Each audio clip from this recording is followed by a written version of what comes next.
सच कड़वा होता है ये किसने सही कहा है। तो जिल्लत की जिंदगी से इज्जत की मौत अच्छी होती है। तैयारी तो हमेशा होनी चाहिए, अगर तैयारी नहीं करोगे तो रोज मानना पड़ेगा। तो 65% लोग डिपेंडेंसी में हैं, 35% लोग एट द एज ऑफ 60-65 में भी काम कर रहे हैं, और 1% ही लोग हैं जो वेल्दी है at the age of 60 and about. दो टाइप की लाइफ होती है, एक मर्जी वाली और दूसरी मजबूरी वाली।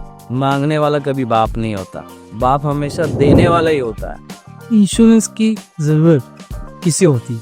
हर सांस लेने वाला इंसान है ना, उसको इंश्योरेंस की जरूरत। सेविंग अपने आप नहीं होता है कि लॉन्ग टर्म सेविंग। और लॉन्ग टर्म क्यों जरूरी है? हम जीते भी लॉन्ग टर्म है ना।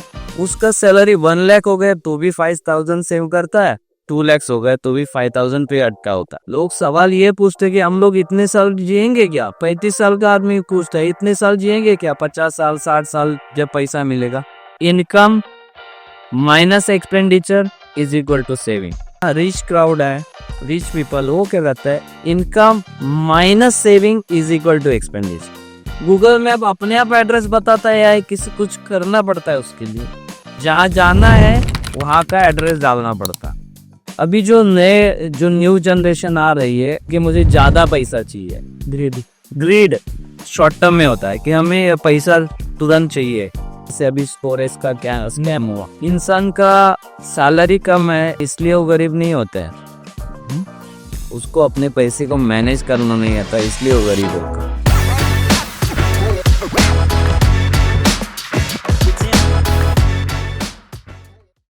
हेलो फ्रेंड्स, देसी जर्नी पॉड के जीरो सैचुरेशन पॉडकास्ट में आप सबका स्वागत है। आज हमारे जो गेस्ट है उनका नाम है संजय उबरकर। वो LIC के चेयरमैन क्लब के मेंबर है और MDRT है। उन्होंने आज फाइनेंशियल प्लानिंग, इंश्योरेंस और इन्वेस्टमेंट के बारे में काफी अच्छी इन्फॉर्मेशन दी है। तो सबसे पहले देखते हैं उनकी जर्नी। हम सब मेहनत से कमाते हैं, सपने संजोते हैं, लेकिन क्या हमारा आने वाला कल भी उतना ही सुरक्षित है?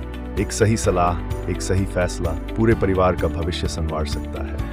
इन्हीं सपनों को सुरक्षित करने के लिए एक नाम सालों से आपके साथ खड़ा है, संजय उबरकर। 2000 से ज्यादा परिवारों का भरोसा, 90 करोड़ से अधिक बीमा सुरक्षा और LIC के MDRT व चेयरमैन क्लब के सम्मानित सदस्य। बीमा सिर्फ एक कागज नहीं, ये आपके अपनों के इस संजय की तरफ से एक वो में हर मुश्किल घड़ी इसमें साथ देने आपका विश्वास, संजय उबरकर। श्री गणेशाय नमः। Yes, stay Ganesh. भारत में लगभग 14 लाख LIC एजेंट्स है, उनमें से roughly 2.8 लाख चेयरमैन की अकेले क्वालिफाइड थी। उसमें से भी roughly 9,000 are qualified for MDRT और आप एक MDRT हो। इसके बारे में हमारे व्यूअर्स को थोड़ा खुल के बताइए।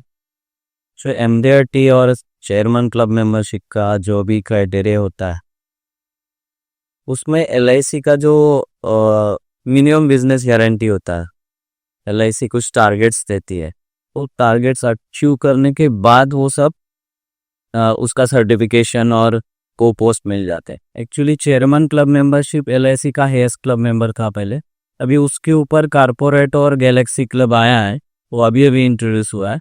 लेकिन उसके पहले chairman club membership top most उसका LIC का पोस्ट था। जो MDRT का जो है पोस्ट वो अमेरिकन पोस्ट है, जो पोस्ट के लिए ऑल ओवर वर्ल्ड के जो भी इंश्योरेंस सेक्टर में काम करने वाले लोग हैं उनके लिए जाता है। वो कमीशन बेस्ड टारगेट होता है कि इतना कमीशन या इतना पॉलिसी आप टारगेट कंप्लीट करोगे तो उसके बाद वो पोस्ट दिया जाता है। उसका फुल फॉर्म है $1 मिलियन राउंड टेकर, जो डॉलर में होता है, और जनवरी से दिसंबर तक आपको अचीव करना पड़ता है। तो मैंने 2012 से लेके अभी तक 8 टाइम्स वो अचीव किया। 8 टाइम्स। ये कैसे आप करता है?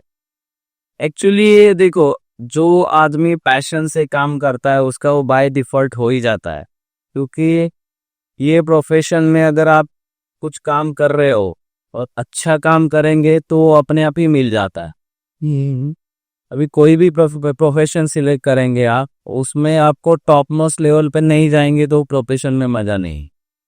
अक्सर कहा जाता है सबसे डिफिकल्ट सेल्स होता है वो इंश्योरेंस सेल्स होता है, और हमने पढ़ा है, सुना है कि आपने लगभग 90 CR का बिजनेस किया है। तो ये आप कैसे कर पाए?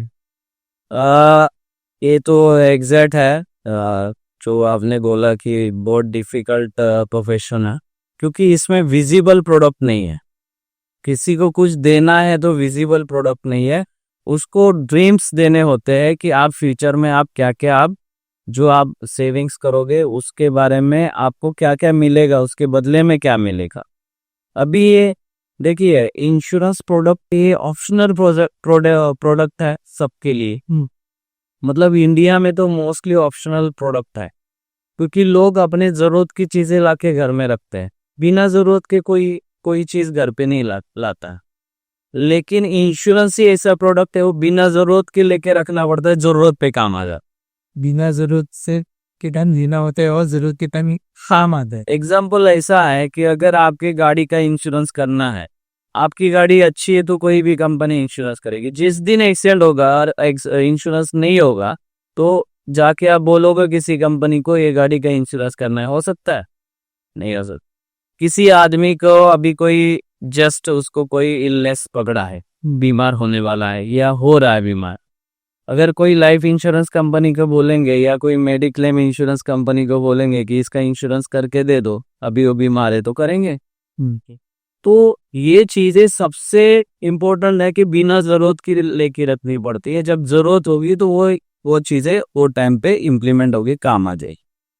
कितना डिफिकल्ट होता है लोगों को कन्विंस करना। एग्जैक्टली ये बहुत डिफिकल्ट है, लेकिन अगर कोई ये प्रोफेशन में है और वो दिल से चाहता है कि ये प्रोडक्ट इसके पास होना चाहिए और उसके फायदे के लिए, तभी ये इजी हो जाता है।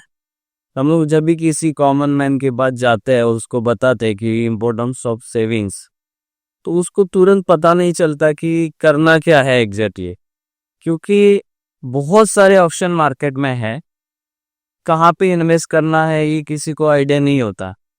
जैसे हम लोग कोई बीमार है समझो, किसी डॉक्टर के पास गया और उसने प्रिस्क्रिप्शन लिख के दिया कि ये दवा आपको लेनी है, और फिर क्या होता है वो हम लोग मेडिकल में जाके वो दवा ले लेते हैं, फिर वो देता है, फिर हम लोग डॉक्टर के पास जाते हैं, फिर उसको कैसे कैसे खाना वो बताता। ठीक है, हम लोग डॉक्टर के पास जाते क्यों है? वो तो दवा ऑलरेडी मेडिकल में था, तो उधर जाने की जरूरत क्या? तो डॉक्टर को मालूम है कि इसको एग्जैक्ट क्या हुआ है और कौन सी दवा देनी है, बराबर ना? तब भी वो जाके वहां से वो बराबर प्रिस्क्रिप्शन के हिसाब से लिख के लाता है, तभी इलाज होता है। और लोगों को फाइनेंशियल प्रॉब्लम है, इंडिया में कितने लोग ऐसे हैं, 95% पॉपुलेशन अंडर लोअर इनकम में आता। तो ये जो क्राइटेरिया है 95% का, उनको ये मालूम नहीं होता है कि करना क्या है एग्जैक्टली। तो इसमें एडवाइजर का रोल बहुत है, लेकिन लोग एडवाइस लेते क्यों नहीं है? क्योंकि कोई भी चीज प्लानिंग करे बिना सक्सेस नहीं होती, और सबका प्लानिंग होता है। एक आधा घर बनाना है, एक आध गार्डन बनाना है, कुछ भी बनाना है तो उसका पहले प्लान होता है कि ऐसे से बनाना। लेकिन लाइफ इतनी लंबी चलती है, एवरेज एक आदमी 76 ईयर्स तो जीता है, लेकिन इसका प्लानिंग नहीं करता, बिना प्लानिंग के जीता है। तो अगर प्लानिंग के बिना जिएंगे तो सक्सेसफुल नहीं जी सकते। तो कोई भी लाइफ में मैक्सिमम पार्ट फाइनेंस का होता है। अगर फाइनेंशियली आप स्ट्रांग है तो बाकी चीजें आप कैसे भी मैनेज कर सकते हैं, लेकिन आपको फाइनेंशियल काफी प्रॉब्लम है तो बहुत सारी चीजें में इफेक्ट हो जाता है उस। जैसे आपने कहा कि फाइनेंशियल प्लानिंग बहुत इंपॉर्टेंट है, तो आप LIC में या इंश्योरेंस में ऐसी हर बंदे को अलग अलग प्रोडक्ट होता है या कोई है गिने चुने वही हम सबको जीते हैं? आप उनका पूरा एनालिसिस करते हैं, कैसे करते हैं? इसमें एनालिसिस के बिना अगर कोई प्रोडक्ट देता है तो बिना चेकअप किए डॉक्टर दवा देने के बराबर होता। अगर कोई पेशेंट आ गया तो डॉक्टर वाला ये लिख के लेके जाओ, नहीं, वो BP चेक करता है, उसका फीवर चेक करता है, ब्लड अगर जरूरत है तो ब्लड भी चेक करना पड़ता है उसको। हर कैटेगरी में अलग अलग प्रोडक्ट होता है। जैसे बच्चों का होता है, जैसे यंगर एज वाले का होता है, 35 and above, 50 and below, 50 and above, ऐसे अलग अलग लोगों के लिए अलग अलग एज के लिए अलग अलग प्रोडक्ट होता है।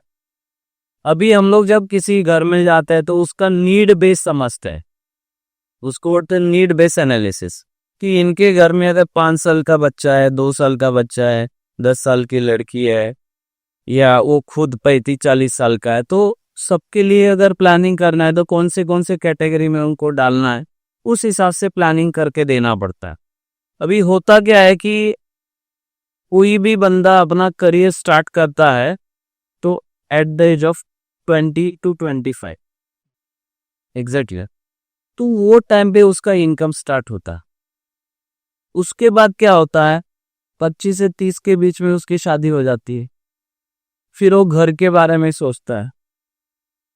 ये पीरियड ऐसे फास्ट निकल जाता है, फिर 35-40 के आसपास में फिर उसका नेक्स्ट जनरेशन बनता है, बच्चे होते हैं, फिर वो सेकेंड होम के बारे में सोचता है।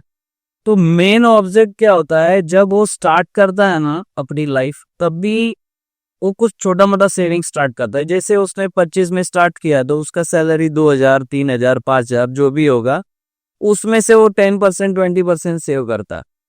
लेकिन कोई भी ऐसा बंदा नहीं है कि उसने 25,000 से स्टार्ट किया और 25 साल काम कर रहा है, अभी भी 25,000 कमा रहा है, ऐसा कभी नहीं होता। जैसे उसका नॉलेज बढ़ता है, एक्सपीरियंस बढ़ता है, वैसे वैसे उसका सैलरी बढ़ जाता है। लेकिन सेविंग के बारे में क्या करता है वो, अगर 5,000 का अगर उसने स्टार्ट किया होगा कौन से एज में, उसका सैलरी 1 लाख हो गया तो भी 5,000 सेव करता है, 2 लाख हो गए तो भी 5,000 पे अटका होता है। एक्चुअली यहाँ पे प्रॉब्लम क्या है, आपके सैलरी के 20% आपको सेव करना ही करना है। एक यूनिवर्सल रेशियो है। अगर आप 10,000 रुपये कमा रहे हो मंथली तो आपको 2,000 सेव करना है, 1 लाख रुपीज कमा रहे हो तो 20,000 सेव करना है। अगर ये प्रोपोर्शन आप मेंटेन नहीं करते तो लोग क्या सोचते हैं कि जो हम लोग प्रोडक्ट ले रहे हैं वो टाइम पे अगर इसका पैसा मिल जाएगा तो उसमें से क्या होने वाला है। एग्जैक्टली ना, कि ये हम लोग इतना इतना भर रहे हैं, वो टाइम पे उसकी वैल्यू क्या होगी। क्या पहला मैं सवाल उनको ये बोलता, अगर करोगे नहीं तो कुछ भी नहीं मिलेगा। सही बात है ना, सही बात है। अगर करते हो तो आपने जब स्टार्ट किया था तो वो टाइम पे आपने जो अमाउंट स्टार्ट की थी उसके बाद आपका सैलरी बढ़ा, उसके बाद आपने कितना एडिशन उसमें डाला, कुछ भी नहीं किया। कॉमन मैन का यही प्रॉब्लम है, वो इन्फ्लेशन को बीट नहीं कर पाता क्योंकि वो अपनी सेविंग को इंक्रीज नहीं करता। अगर सेविंग को अपने इनकम के साथ प्रोपोर्शनेट 20% का रेशो हमेशा कंटिन्यू रखता है तो अपने आप वो इन्फ्लेशन को बीट कर पाए। ऐसा तो हर प्रोडक्ट हर बंदे के लिए अलग अलग बने हैं। जैसे बच्चों का 2 ही ऑब्जेक्ट हो सकता है, अगर बच्चों के लिए फाइनेंशियल प्लानिंग करनी है तो दुख क्या कौन से 2 ऑब्जेक्ट हो सकते हैं, एक तो उसका एजुकेशन या उसका मैरिज। दोनों में से कुछ एक तो ऑब्जेक्ट हर माँ बाप का रहता। तो अगर आप आगे जाके उसका शादी के लिए या पढ़ाई के लिए खर्चा अगर कैलकुलेट करते हैं तो हम लोग ये सवाल पूछते हैं कि अगर कल आपके लड़की या लड़के की शादी है तो कितना खर्चा करेंगे। बोले आपके लड़के लड़की की शादी तो कितना खर्चा करेंगे, तो आज के हिसाब से बोलता है 20 लाख रुपए। ये अभी लड़का आपका 5 साल का है, अभी 20 साल के बाद वो 25 का हो जाएगा, क्या 20 लाख में शादी हो जाएगी? एग्जैक्टली 40 से 50 लाख रुपए लगेंगे। तो आपने क्या तैयारी की उसकी? ये जो एक्सपेंसेस है वो 100% है, इसके लिए कोई ऑप्शन है क्या? वो टाइम पे आपको 2 ही ऑप्शन, एक तो आप लोन ले लो या तो आप अपने सेविंग से खर्चा करो, बराबर ना। अगर लोन लेंगे तो आप जब आपका बेटा 25 साल का होगा तो अब आप 50 साल के होंगे, तो उससे आगे आपको 20 साल आपकी जो सेकेंड इनिंग है वो लोन चुकाने में चली जाएगी, बराबर ना। पर अगर आप ऐसा सोच के अभी से सेविंग करते हैं तो आपके बेटे के लिए जो 25, 40, 50 लाख रुपए लगने वाला है उसका ईएमआई अभी से भरो, इसका ईएमआई अभी से भरो। जो 20 साल के बाद मतलब शादी के बाद 20 साल भरने वाले उसका अभी भरो ना, तो वो टाइम पे उसका इंटरेस्ट देना पड़ेगा, अभी उसका इंटरेस्ट मिलेगा। तो वो अगर 50 लाख भी लगने वाला है तो 35-40 लाख तो आपके खुद के होंगे, 10-20 लाख तो कोई भी एडजस्ट कर सकता, ऐसा। तो ये कैटेगरी में ये मेंटेलिटी के साथ आप सेविंग करते हैं तो आपका सेविंग अच्छा हो जाता है और आप 100% नहीं तो 90-80% तो आप टारगेट को अचीव कर पाएंगे। इंश्योरेंस की जरूरत किसे होती? ठीक है, इंश्योरेंस की जरूरत सबको है। हर सांस लेने वाला इंसान है ना, उसको इंश्योरेंस की जरूरत। हर सांस लेने वाले इंसान को इंश्योरेंस की जरूरत है, बराबर। अभी लेते क्यों नहीं वो अलग पार्ट है, अभी इंश्योरेंस जो प्रोडक्ट है वो करता क्या काम है उसके बारे में लोगों की बहुत सारी मिसअंडरस्टैंडिंग है। तो इंश्योरेंस का अगर हिंदी में ट्रांसलेशन किया जाए तो जीवन बीमा बोलते हैं उसको। लोग क्या सोचते हैं इंश्योरेंस करके हमें मरना थोड़ी है, बराबर ना। तो उसमें क्या होता है कि अगर उसका नाम जीवन बीमा रखा है, अगर मरने के लिए होता तो मरण बीमा रखा होता ना।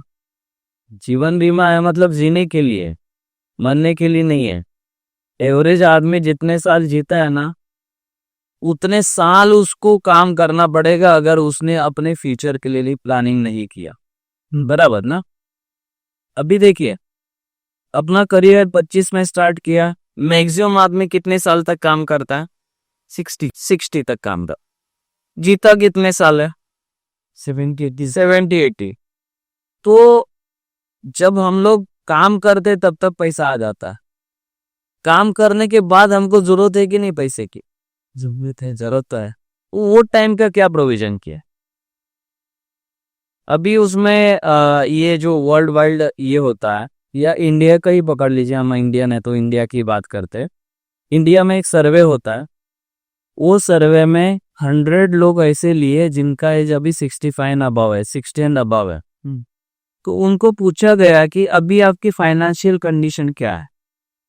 तो 65% लोग डिपेंडेंसी में है, डिपेंड है दूसरे के ऊपर।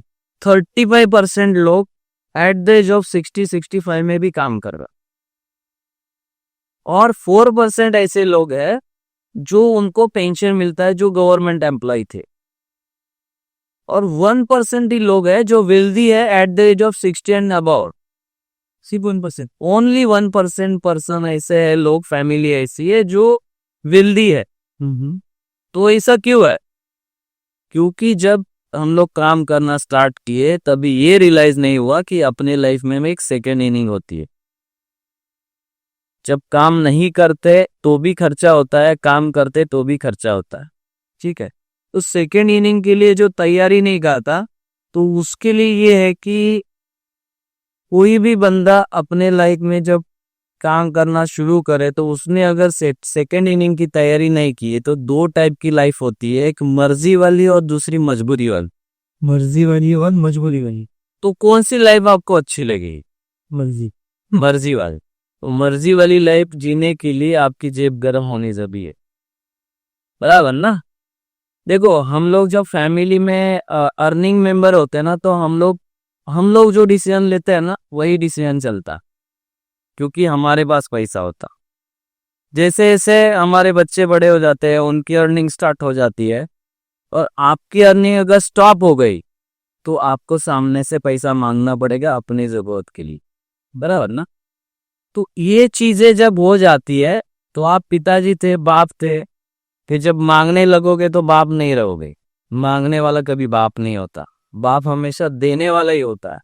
जब आप 60 हो जाओगे, 80 की हो जाओगे, आप देने वाले हो तो आप बाप ही हो, नहीं तो जिल्लत की जिंदगी से इज्जत की मौत अच्छी होती है, ऐसा उसको फील हो जाता। वो क्राइटेरिया होता है ना कि हम लोग फिर फ्लैशबैक में जाके ये सोचते कि मैंने अपने बच्चों के लिए इतना किया, मैंने इसके लिए इतना किया, मैंने घर बनाया, सब कुछ बनाया, लेकिन जब मांगने के टाइम आता है ना तो सामने से वो रिस्पांस नहीं आया जो आप एक्सपेक्ट करते हैं, तो उसमें आपको बहुत सारा दर्द होगा मेंटली, क्योंकि आपको हमेशा देने की आदत है, अब आपको मांगना पड़ रहा। तो वो मेंटली स्ट्रेस नहीं लेना है, तो आपको हमेशा देने वाला ही बनना है, और देने वाले के लिए जेब में होना चाहिए, समझ रहे। उसके लिए मुल्ला नसीरुद्दीन का एक अच्छा ये है स्टोरी है। एक बार मुल्ला नसीरुद्दीन के घर पे चोर आ गए, चोर और सीधा बंदूक निकाल के उसके गनपट्टी पे रख दिए, बोले तिजोरी की चाबी दे। तो उसने बोला 5 मिनट रुक जाना। चोर बोला चाबी नहीं दोगे तो तुमको मरना पड़ेगी। वो अंदर गया रूम में, वापस आ गया और चोर को बोला मार दो। चोर भी हैरान हो गया, बोला मैं तो मारूंगा ही, लेकिन ये जवाब क्यों दी? आपके पास तो बहुत काफी सारा पैसा है, तो पैसे के लिए मरना क्यों चाहते? उसने बहुत सही जवाब दिया। वो हर एक के लाइफ में उसका बहुत जरूरी काम आएगा।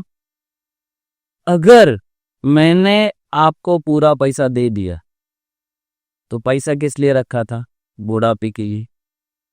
अगर आपने वो पूरा पैसा लेके गए तो मुझे रोज मरना पड़ेगा, इससे अच्छा अभी मार दो। तो वो सिचुएशन में रोज मरने से अच्छा अपने सेविंग से इज्जत से जियो। ये चीजें होती है कभी भी लाइफ में। आदमी कब कहाँ मतलब रहेगा नहीं रहेगा उसको कुछ मालूम नहीं। सबको अपनी डेट ऑफ बर्थ मालूम होती, डेट ऑफ डेथ किसी को मालूम नहीं। बस ये सस्पेंस होता है।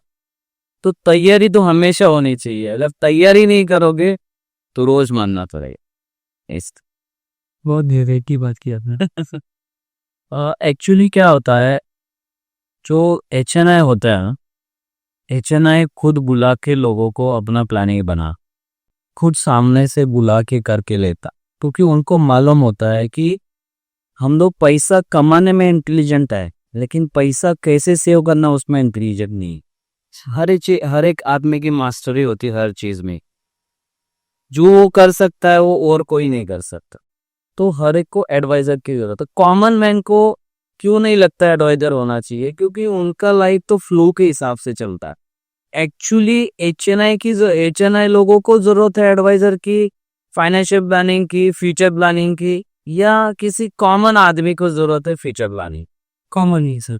कॉमन। अब वही पे गलती हो जाती है कि कॉमन आदमी अपना प्लानिंग नहीं करता है, क्योंकि उसको लगता है जो चल रहा है वो चलने दीजिए। कॉमन आदमी अगर प्लानिंग करता है किसी भी चीज का, तो उसको आगे जाके जो फाइनेंशियल प्रॉब्लम होने वाला है वो उससे ओवरकम कर सकता है। अभी देखिए एग्जांपल ये है कि मैं एक पार्टी के पास गया था, उसका सैलरी था 20,000। तो उसको पूछा कि आपने फ्यूचर के लिए कुछ सेव करके रखा है क्या? तो बोला कि 20,000 कमाई है, 20,000 खर्चा है, कहाँ से सेव करेंगे? कोई ऑप्शन ही नहीं है। अभी कोई कॉमन एडवाइजर होता तो बोलता ठीक है यार, उसका 20,000 कमाई है, 20,000 खर्चा, सेव करने के लिए कोई जगह ही नहीं है, ओके बाय।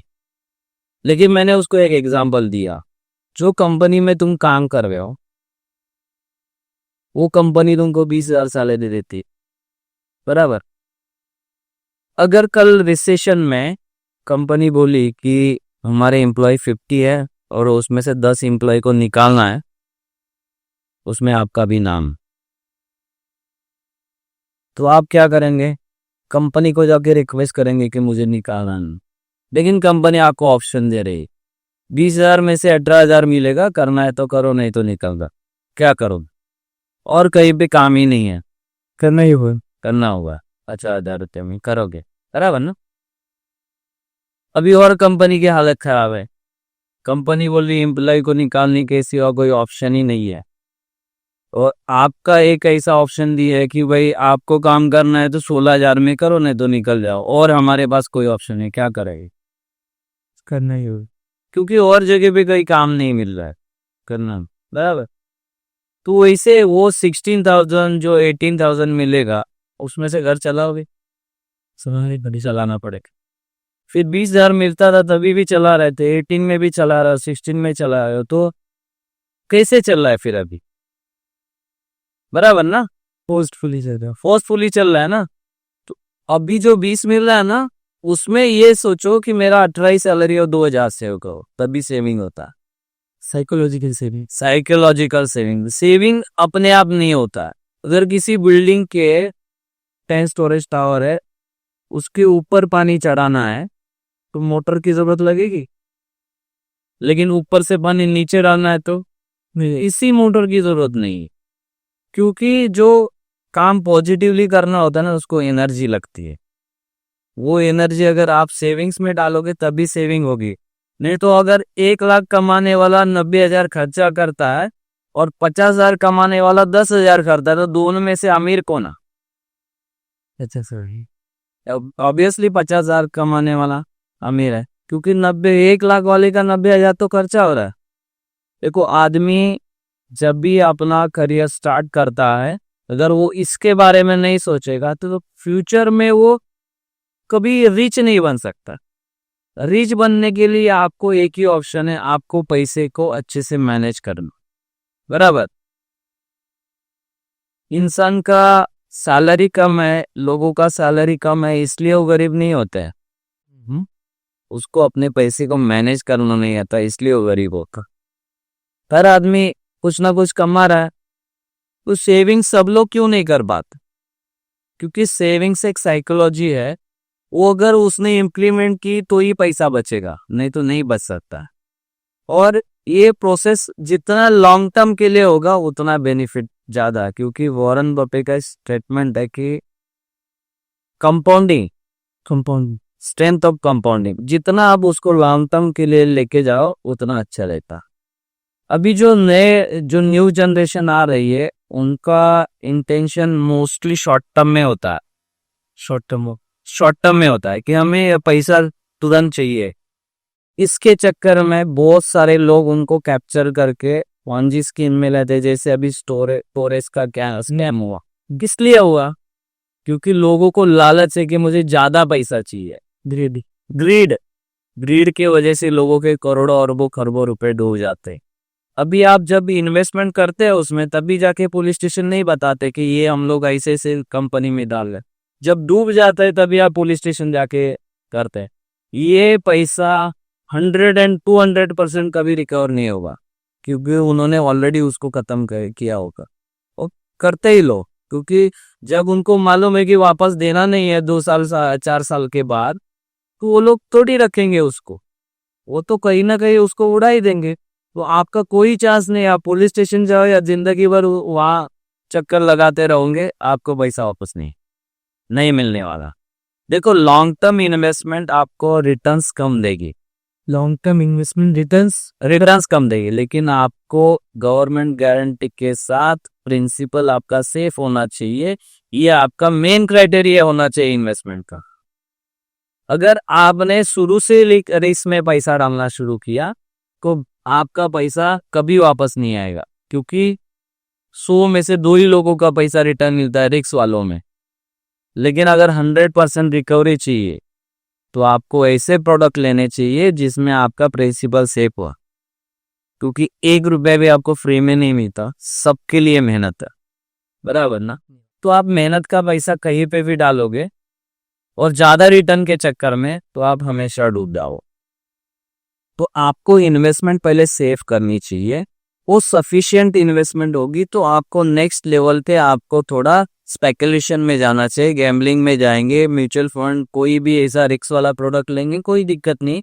वो ऐसा पैसा होना चाहिए कि भाई इसमें लॉस होगा तो मैं बेयर कर सकता। लेकिन आप शुरू वही से करोगे तो आपको बहुत सारी दिक्कत आएगी। थोड़ा कह रहे कि जो बेस होता है, the first product should be guaranteed. अभी देखिए, लॉन्ग टर्म क्यों सोच रहे हैं? इंसान की लॉन्जिटिविटी बढ़ गई है। बराबर ना? बहुत साल जीता है इंसान, 70-80 साल जीता है। पहले लोगों का ज्यादा से ज्यादा ही 40-50 था, क्योंकि बहुत सारे ऐसे नेचुरल कैलामिटीज आते थे, जैसा प्लेग आ गया, कोई बाढ़ आ गई, वो सब चीजें अलग है। लेकिन कोई भी ऐसा ये आ गया, डिसीज आ गया, उससे लाखों लोग मरते थे। अभी हर डिसीज के लिए दवा बनी है, इसलिए ज्यादा जीने का चांसेस ज्यादा जीने का चांसेस है। तो 2 बहुत बड़े बर्निंग इशू है कि इंसान अगर जल्दी निकल गया फैमिली से तो भी फाइनेंशियल कंडीशन बहुत खराब हो जाती है, और ज्यादा जी लिए तो वो भी फाइनेंशियल कंडीशन खराब हो जाती है, क्योंकि उसको संभालना है। बराबर ना?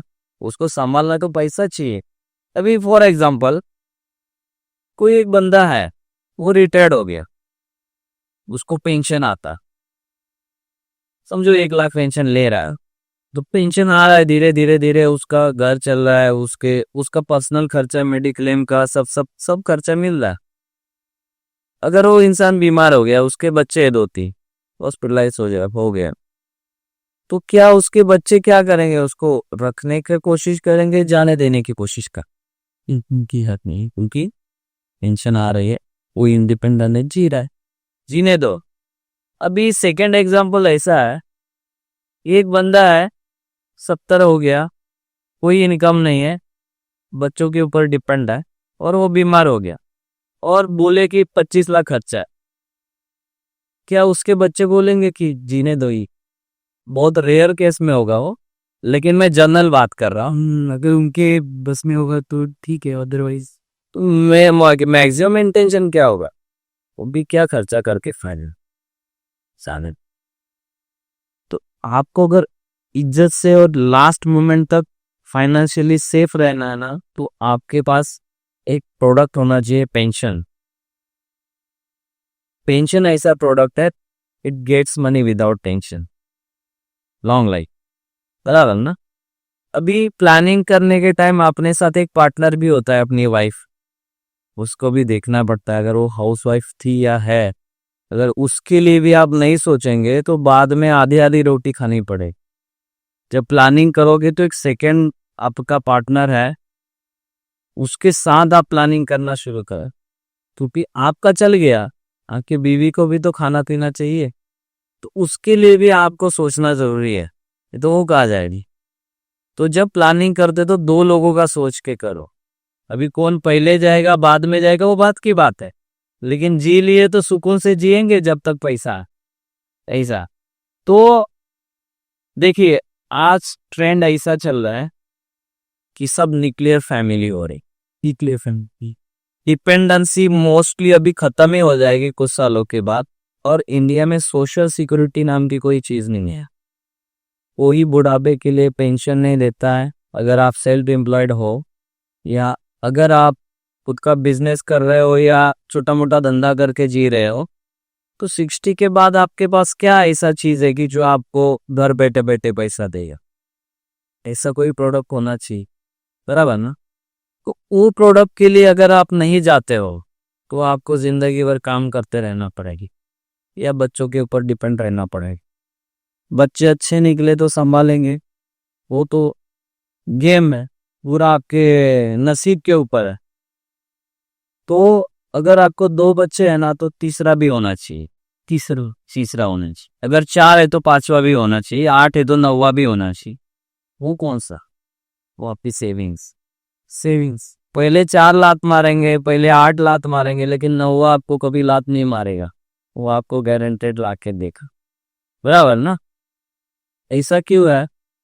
क्योंकि अगर आप बूढ़े हो गए तो आपके बच्चे तो बड़े होंगे, उनके भी बच्चे होंगे, उनको उनके लिए करने दो ना। आपके उसमें उनको क्यों अटका रहे? बर्डन पास नहीं कर। बर्डन, हाँ बर्डन। आप देखो, कोई भी, मैं भी किसी का बेटा हूँ, अगर मुझे माँ बाप को भी संभालना है, अपने बच्चों को भी संभालना है, तो दोनों का बर्डन बहुत हेवी हो जाता। ये सोचना चाहिए अभी के जनरेशन को कि जब हम लोग ओल्ड हो जाएंगे तो हमारा बोझ हमारे बच्चों के ऊपर नहीं होना चाहिए, बराबर ना। अगर ये चीजें हो जाती है तो ना नेक्स्ट जनरेशन अच्छा होगा, ना जो जनरेशन बीत गया उसके लिए कुछ वो कर पाएंगे, क्योंकि दोनों जगह पे डाइवर्शन होगा तो बहुत दिक्कत हो जाती है, फाइनेंशियल प्रॉब्लम हो जाती है। लोगों को सीखना चाहिए जानवरों से। कैसे? अभी मैं एक इसमें गया था, वर्ल्ड सेंचुरी में, वाइल्ड सेंचुरी में गया था, तो वहां पे मैंने देखा कि एक लायन है ना, पूरा बूढ़ा हो गया था। उसके पूरे हड्डी दिख रहे थे, वो चल नहीं पा रहा था, कुछ उसको खाने को नहीं है। आजू बाजू में बहुत सारे लायन थे, बुरे यंग थे, तो उसमें से उसका भी कोई जनरेशन होगा ना, बेटा बेटी कुछ तो होगा ना। वो नहीं सोच रहे कि ये बुढ़ा हो गया, उसको ला के दे दो, तो शिकार करके उसके सामने डालो। नहीं हो रहा है ऐसा, नहीं हो रही। कैसे हो रहा है? वो तो उनके जनरेशन में है नहीं, क्योंकि वो न्यूक्लियर ही रहते हैं हमेशा। अभी उसके लिए कोई दे नहीं रहा है। जब तक शेर जिंदा है, जब तक उसका शिकार करने का तरीका उसको आ रहा है, वो दौड़ पा रहा है, तब तक ही वो जिंदा रहता है। जब वो नहीं कर पाता तो मर ही जाता है ना, उसका बेटा बेटी कोई भी उसको लाके नहीं देता। अभी ये जानवरों का ट्रेंड इंसानों में आना शुरू हो गया है। अच्छा। और जानवरों में एक डिफिशियंसी है, उनको स्टॉक करने का अलाउड नहीं है। वो स्टॉक कहाँ करेंगे? वो अगर आज शिकार किया है और उनका पेट भर गया और सामने आके हिरन भी बैठेगा, वो खाएंगे नहीं उसको, ना मारेंगे, कुछ नहीं कर पाते। कुछ नहीं। लेकिन इंसानों के पास वो भगवान ने वरदान दिया है कि आप अगले 20 साल 25 साल 30 साल का आप स्टॉक कर सकते हैं, आप अपनी सेविंग्स कर सकते हैं, आप अपना फ्यूचर बना सकते हैं। तो ये याद रखना, वो ट्रेंड अभी इधर आ गया, तो आपका बेटा बेटी आपको लाके देंगे, ये भूल जाने का आज के तारीख। आपकी तैयारी आपको ही करनी है। अगर तैयारी नहीं करोगे, बिना तैयारी के जाना पड़ेगा इस दुनिया से, और वो बहुत बेकार होता। कॉमन मैन का और HNI पैसे वालों का सेविंग करने का फॉर्मूला अलग फॉर्मूला कैसे? कॉमन मैन का क्या करता है? पैसा कमाता, income minus expenditure is equal to saving. एक कॉमन लोग का फॉर्मूला है, बराबर। पैसा कमाना, खर्चा होगा, उसके बाद जो बचेगा उसको सेविंग्स बोलते हैं, बचत। जो पैसे वाला है ना, रिच क्राउड है, रिच पीपल, वो क्या करता है? Income minus saving is equal to expenditure. पहला अपना सेविंग का पार्ट वो अलग करते, टारगेट रहते, इतना मुझे सेव करना ही है, वो पहले अलग, बाद में खर्चा। वो खर्चे में कम ज्यादा होगा, उनको नहीं चलेगा। लेकिन कॉमन आदमी के खर्चे में कम ज्यादा होगा तो उसको नहीं चलता है, उसको सेविंग में कम ज्यादा चलता है।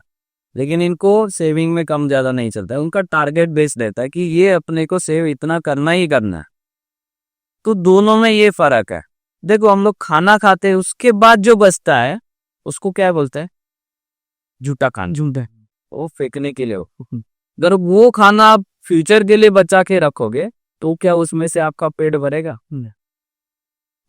जब आप पैसा कमा रहे हो, उसमें से खर्चा करके जो बचत करते हो तो झूठा ही हो गया ना। छोटा मोटा बच गया तो बच गया, कभी कभी बचेगा भी नहीं, तो उसमें से आपका आगे फ्यूचर का प्लान नहीं बनने वाला। तो HNI नॉर्मली उनका गोल सेट कैसा होता है? देखिए, उनका गोल सेट रहता है, देखो वो तो अपने जो बेसिक लाइफ स्टाइल है वो तो जी रहे हैं। उनका गोल सेट ये होता है कि मेरी बेटी की शादी या बेटे की शादी ताज में हो। अच्छा, बड़े गोल रहते हैं। मेरा हॉलीडे डेस्टिनेशन यूरोप में होना चाहिए, कोई ऑस्ट्रेलिया में जाना चाहता है, कहीं पे जाना चाहते हैं, तो वो अपने वैसे प्लान बताते कि 50 में मैं यूरोप टूर करूंगा, 55 में मेरा यहाँ डेस्टिनेशन होगा, मेरे को ये चीजें यहाँ ये टाइम पे खरीदनी है, उसके लिए मैं पैसा जमा करूंगा। तो ये डेस्टिनेशन बड़े बड़े होते, कॉमन नहीं होते।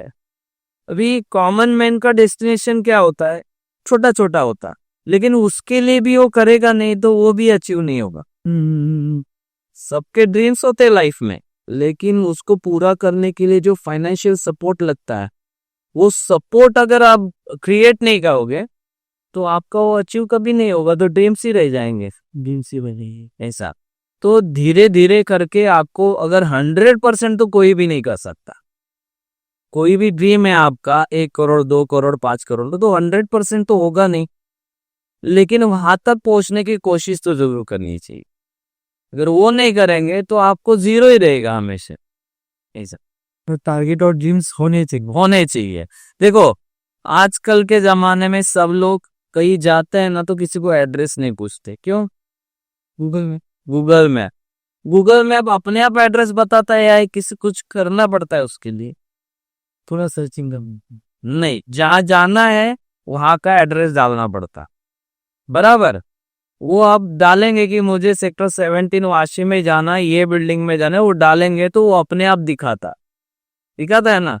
तो इसमें मेन चीज है, गूगल अपने आप कुछ नहीं बताता, उसको पूछना पड़ता है कि मुझे यहाँ जाना है तो कैसे जाना। तो वो हाईवे दिखाएगा, क्राउडेड वाले रोड दिखाएगा, इजी रोड दिखाएगा, शॉर्टकट रोड दिखाएगा, लेकिन आपने उसको पिन ही नहीं किया तो आपको कहीं पे भी नहीं जा सकते, वो दिखाएगा नहीं। वैसे लाइफ का भी है, अगर आपको कहीं जाना है उसको पिन करना पड़ेगा, फिर आपको रास्ते मिलेंगे। आपको मालूम ही नहीं कहाँ जाना है तो आप निकलेंगे कैसे? जर्नी स्टार्ट ही नहीं होगी। एकदम सही कहा आपने काफी डरा दिया है। पर अब अगर हम देखेंगे न्यू जनरेशन, वो करती है इन्वेस्टमेंट, वो पर आपने सही कहा कि वो उनको जल्दी मनी चाहिए, फास्ट मनी चाहिए, तो बिटकॉइंस में करते हैं, शेयर मार्केट में करते हैं। तो उन्हें आप क्या एडवाइस दोगे कि किस प्रकार उन्होंने इन्वेस्टमेंट करना चाहिए? उनको इन्वेस्टमेंट कन्विंस नहीं करना पड़ेगा, जहाँ तक मैं समझता हूँ। उनको पता है इन्वेस्टमेंट का इम्पोर्टेंस है और कैसे, पर वो उनका शायद उनका डायरेक्शन करेक्ट ना, सिक्वल चेंजेस सीक्वेंस चेंज हो सकता है। तो उन्हें आप क्या गाइड करोगे? एक्चुअली न्यू जनरेशन का आपने बताया वैसे कि उनको बहुत फास्ट मनी चाहिए, और फास्ट में है ना, फास्ट फूड होता है वो डाइजेस्ट के लिए बहुत डेंजर होता है, बराबर ना। और जब हम लोग हेल्दी फूड खाता है ना, वो फूड आपको हेल्थ के लिए भी अच्छा रहता है और डाइजेशन के लिए भी अच्छा रहता है, और उसके जो मल्टीपल बेनिफिट जो बॉडी को चाहिए मिल जाता है। कोई भी डॉक्टर आपको एडवाइस फास्ट फूड नहीं करता, आपको हेल्दी फूड एडवाइस करता है। अभी की जनरेशन में फास्ट का जमाना है ना, वो फास्ट फूड जैसा ही है, जैसे उनको फास्ट मनी चाहिए। ये सब चीजें क्या होती है कि इससे आदमी को डिफिकल्टीज आएगी, आगे कुछ होगा नहीं, उसका कुछ फ्यूचर नहीं है। जैसे बिटकॉइन वगैरह जो वर्चुअल करेंसी है, उसमें अगर लॉस हो जाता है तो आप कंप्लेन नहीं कर सकते, किसी को ब्लेम नहीं कर सकते, क्योंकि वो आपका पोर्टफोलियो था और आपने खुद अपने रिस्क पे डाला था, किसी को वो कंप्लेंट अलाउड ही नहीं है उसमें।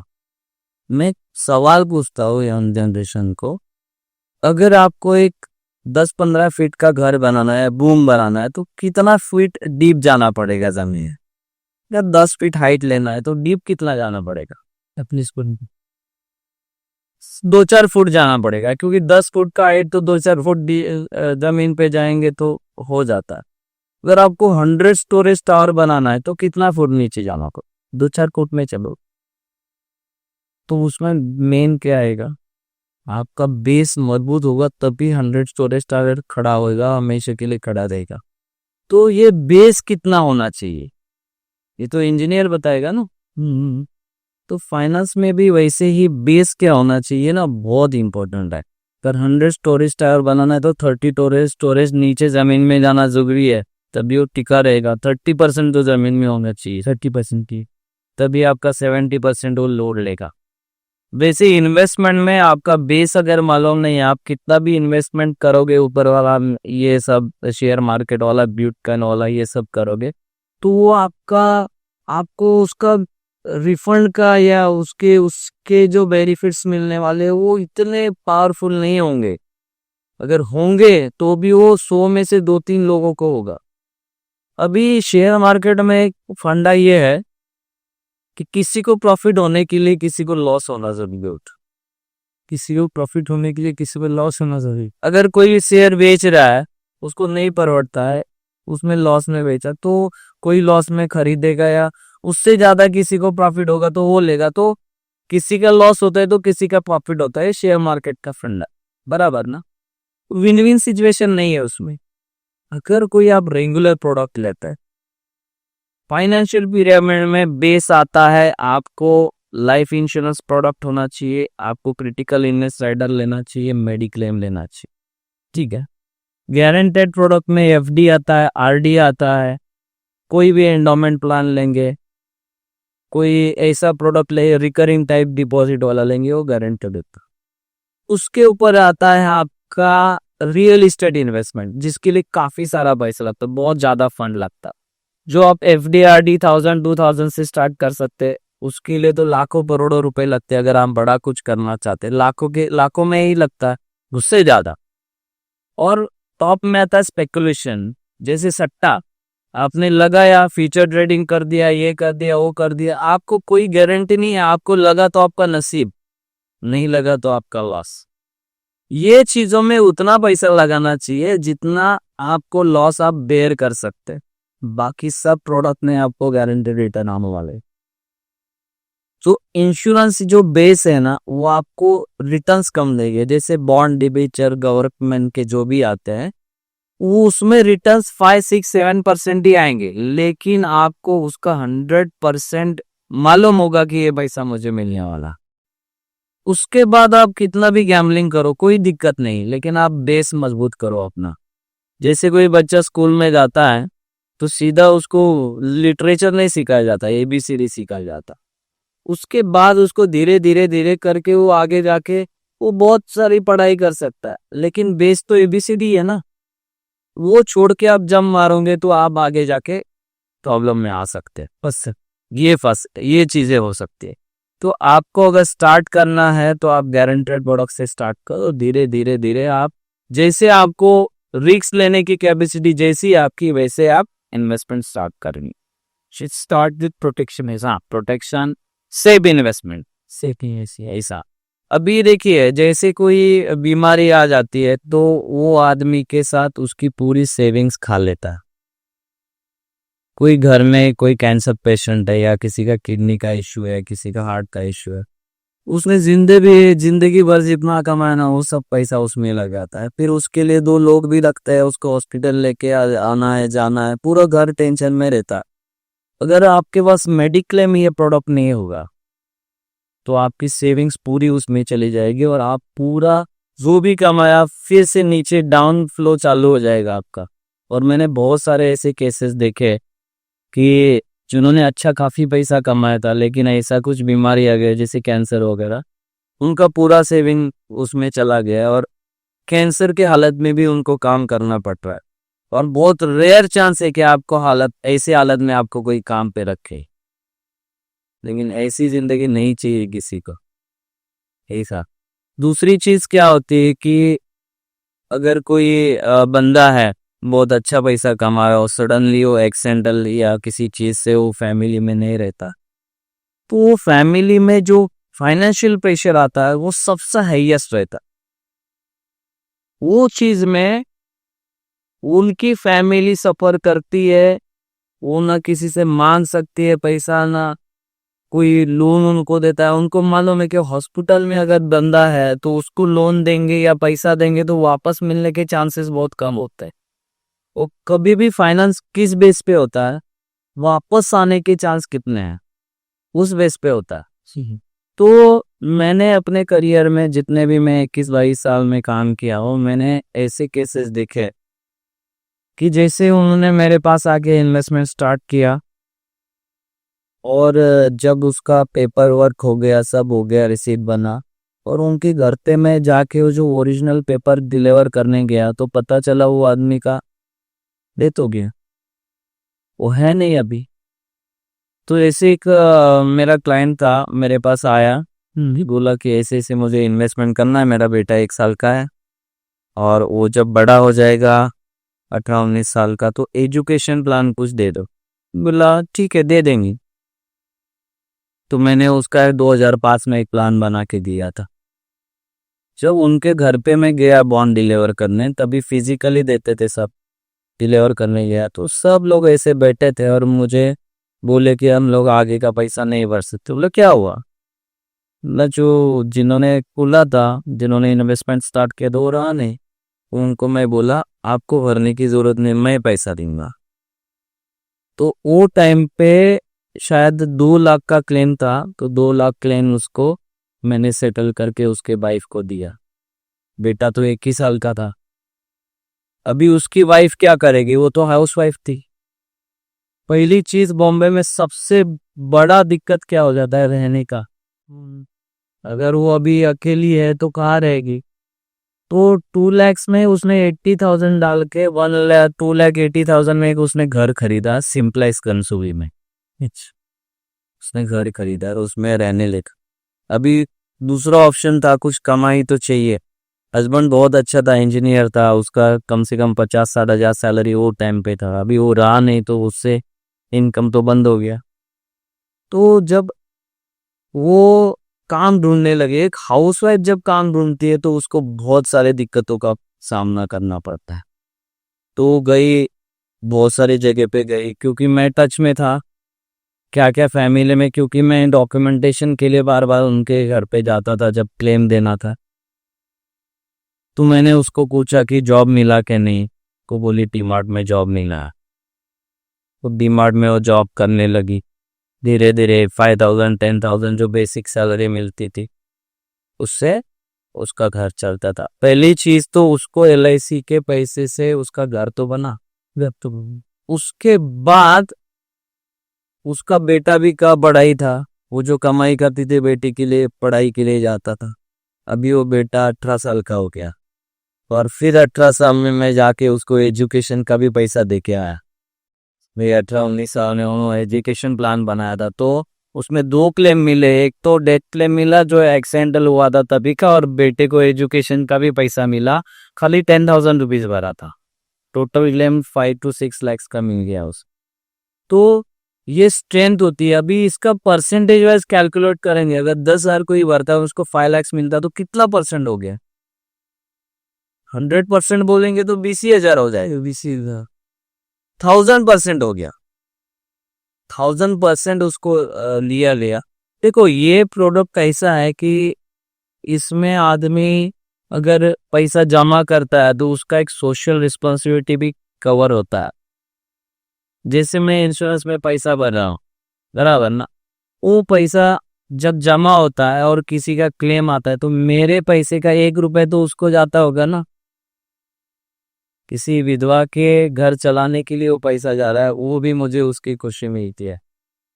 और पहली बात ऐसी है कि अगर हम लोग ये प्रोडक्ट अपने लिए रखते हैं तो एक मेंटली सेटिस्फेक्शन भी होता है कि हम लोग सिक्योर्ड है, सेफ है। कभी भी कुछ भी हो जाएगा तो मेरे फैमिली को किसी के सामने हाथ फैलाने की जरूरत नहीं पड़ेगी। मेरे फैमिली को जितना खर्चा चलाना है उतना खर्चा तो यहाँ से आएगा ही आएगा। ऐसा उसके लिए एक एग्जांपल है, एक सर्कस का तंबू था। सर्कस का तंबू, हाँ सर्कस का तंबू था। वो जस्ट लगाया था और जो परफॉर्म करता ना जंपिंग का ऊपर से, वो लोग का वहां पे performance second day first performance था। अभी कल शो बुक हो गया, सब हो गया, 40-50 हजार लोग आने वाले थे। वो सर्कस का जो मैनेजर है ना, वो रात में वो जो जंपिंग करते हैं ना उनके घर पे जाके, उनके टेंट में जाके बोला कल अपना शो हाउसफुल है, आपको परफॉर्म अच्छा करना है, करोगे ना? तो उन्होंने सामने से पूछा कि ये क्यों पूछ रहे, तो हम तो 15-20 साल से कर ही रहे, रोज ही कर रहे, कोई दिक्कत नहीं। फिर भी बोला अच्छे से करोगे ना? बोले हाँ करेंगे। उसने एक सवाल पूछा बाद में, जो जंप करने वाले थे उन्होंने बोला आप इतने सालों से पूछे नहीं, आज ही क्यों पूछ रहे? तो बोले कोई दिक्कत है? बोले अभी आप लोग इतने सालों से कर रहे हो सब कुछ, कभी कोई गिरा? नहीं, रेयरली नहीं गिरा है। मतलब हम लोग से नहीं करते, हमको इतना प्रैक्टिस है, कोई दिक्कत नहीं है, गिरेंगे तो नहीं। कभी कभी गिरा होगा तो भी कोई दिक्कत नहीं। बोले देखो कल शो है, लेकिन अभी अभी वो जाली लगाते ना नीचे, जो नेट लगा दे प्रोटेक्शन नेट, वो जल गया है, वो नहीं है, और ऑर्डर करने के लिए टाइम लगेगा, आपको बिना जाली के परफॉर्मेंस करना। सब लोग डर गए। बोले हम लोग अभी गिरे तो नहीं है, लेकिन हम लोग जो भी जंप मारते ना उस जाली के भरोसे ही मारते, वो नहीं होगी तो हम लोग नहीं जंप मारे। गिरा तो कोई नहीं था, लेकिन जो भरोसा आता है ना नेट से आता है, ऐसे हम लोग परफॉर्म नहीं करेंगे। तो लाइफ में ये प्रोटेक्शन वाला नेट है ना, वो लाइफ इंश्योरेंस होता है। आप उसके भरोसे कितना भी जंप मार सकते हो, चलो कुछ हो जाएगा तो मेरी फैमिली सेफ है। ये चीजें हमेशा याद रखनी है कि इससे आप सिक्योर्ड महसूस करते हैं अपने आप को। ऐसा दूसरा तो फाइनेंशियल प्लानिंग हो रहा है और प्रोटेक्शन भी हो रहा है, दोनों चीजें उसमें हो रही। ठीक। जैसे अभी आपने बताया कि आपने किसी क्लेम सेटल किए, हालांकि चलो उनके इधर इमोशनल काफी एक इमोशनल प्रॉब्लम से गुजर रहे हैं, पर आपने उनको सपोर्ट किया, तो वो सपोर्ट के बाद आपको कैसे लगा? ये जो काम है ना, ये काम में बहुत सुकून मिलता। जैसे कोई बीमार होता है ना, तो कोई एप्पल लेके जाता है हॉस्पिटल में, कोई नारियल पानी लेके जाता है, कोई जूस लेके जाता है, सब लोग हम लोग बिल लेके जाता है। ये आपका हॉस्पिटल का दी है। तो जो 200-100 रुपए वाला जो देते हैं ना, उसमें उनको तो नॉर्मल खुशी मिलती है, चलो देखने गए तो, लेकिन उसका जब बिल भरने हम लोग जाते हैं ना, तो वो वाली खुशी बहुत बड़ी खुशी होती है। ऐसा मेरा जब इनिशियल मैंने स्टार्ट किया था 2004 में, तो मैंने जो मेरे पहचान वाले थे, नज़दीक वाले थे, तो उसमें से है ना एक लेडी थी, उसके 2 बेटे थे, जुड़वा थे, जुड़वा। जुड़वा मतलब ट्विन थे। तो दोनों का मैंने रिक्वेस्ट किया कि मंथली आप हार्डली 300 रुपया भर सकते हो, पर डे 10 रुपीज होता है, तो 10 रुपीज ये बेटे का, 10 रुपीज ये बेटे का भर, दोनों का चालू कर दो। वो बोले ठीक है, उतना तो हम लोग भर सकते हैं, 20 ईयर्स बैक। 20 में। हाँ, तो उन्होंने चालू कर दिया। तो सेम सिचुएशन ऐसा हुआ कि जो मैंने पहले स्टोरी बताई कि उनका बेटे का 3 महीने का क्वार्टरली प्रीमियम मैंने ले लिया, 919 रुपीज ले लिया। उनका होटल बिजनेस था, तो उसका बॉन्ड ही आया नहीं है, और मैंने लिया था उसके 10 दिन के बाद। उनको मैं मिलने गया जस्ट, तो मिलने गया तो पता चला वो बेटे के एक्सीडेंट हो गया। अभी 9 दिन हो गए, 9 दिन के अंदर एक्सीडेंटल केस आ गया। मैं तो डर गया, बोला इनका तो अभी अभी उसका बॉन्ड भी नहीं बना है, ये क्लेम सेटल कैसे होगा।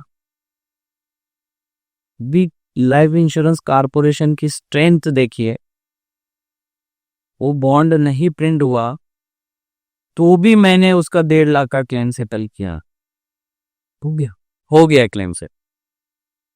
उसके माँ को जब मैंने पैसा दिया तो देखो बेटा को तो वापस नहीं ला सकते, लेकिन कंपेंसेशन जो होता है, कोई भी अर्निंग मेंबर जब चला जाता है ना घर से, तो उसको कोई भी भगवान भी नहीं वापस ला के दे सकता। लेकिन रिप्लेसमेंट ऑफ इनकम जो कमा रहा था, वो समझो 10 रुपया कमा रहा होता, तो 5 रुपए तो कहीं से आने की व्यवस्था होनी चाहिए कि भाई 10 कमा रहा था, 5 रुपए कहीं से आ रहे। पूरा मतलब ऐसा स्टैंडर्ड ऑफ लिविंग बहुत बड़ा नहीं मेंटेन कर सकते, लेकिन कॉमन जो बेसिक नीड्स है वो तो कवर करना पड़ता है ना। बहुत नीचे भी नहीं है।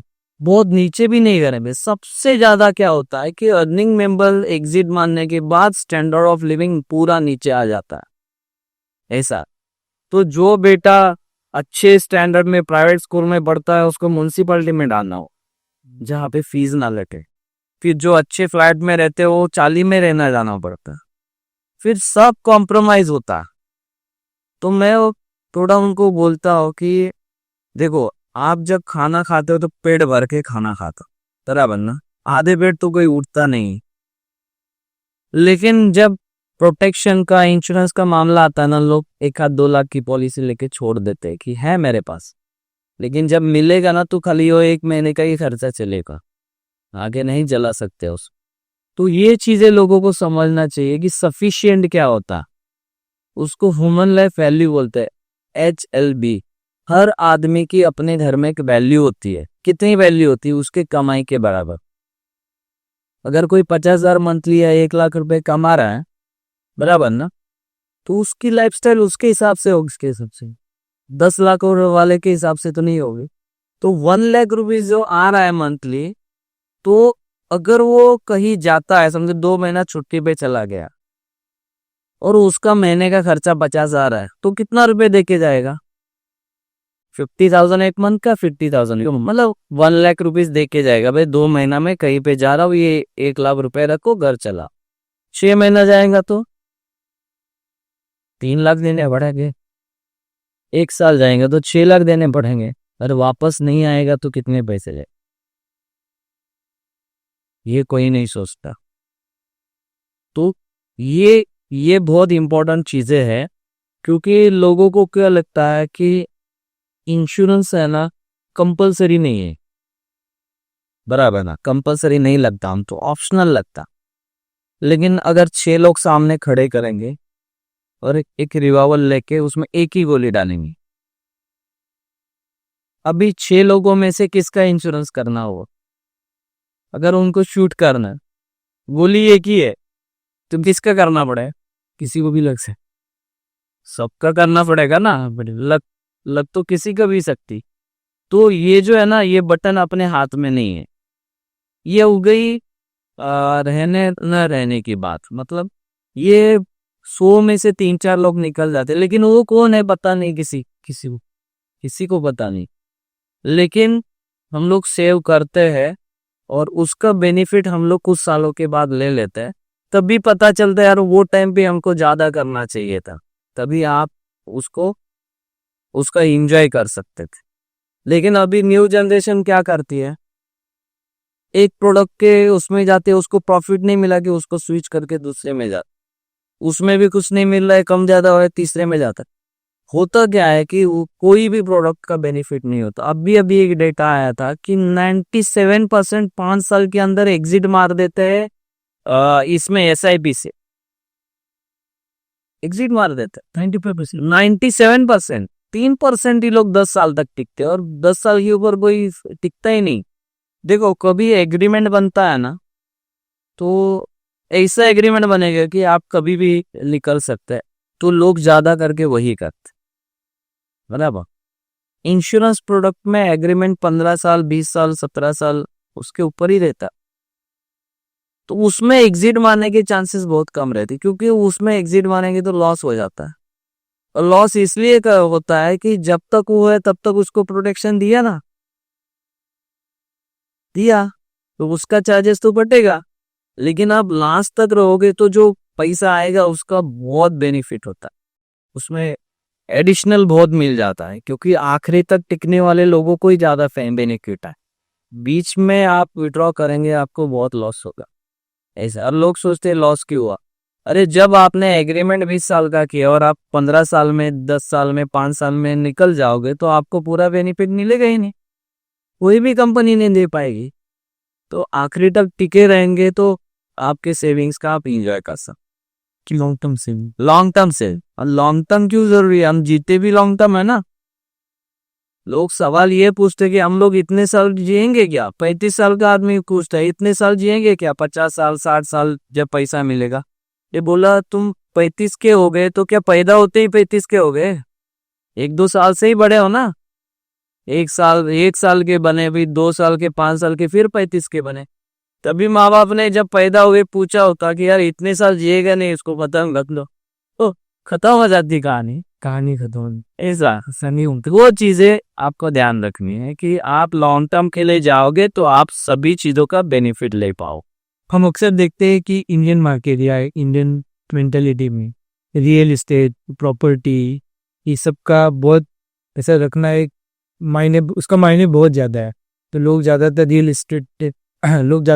एस्टेट में इन्वेस्ट करना पसंद करते हैं।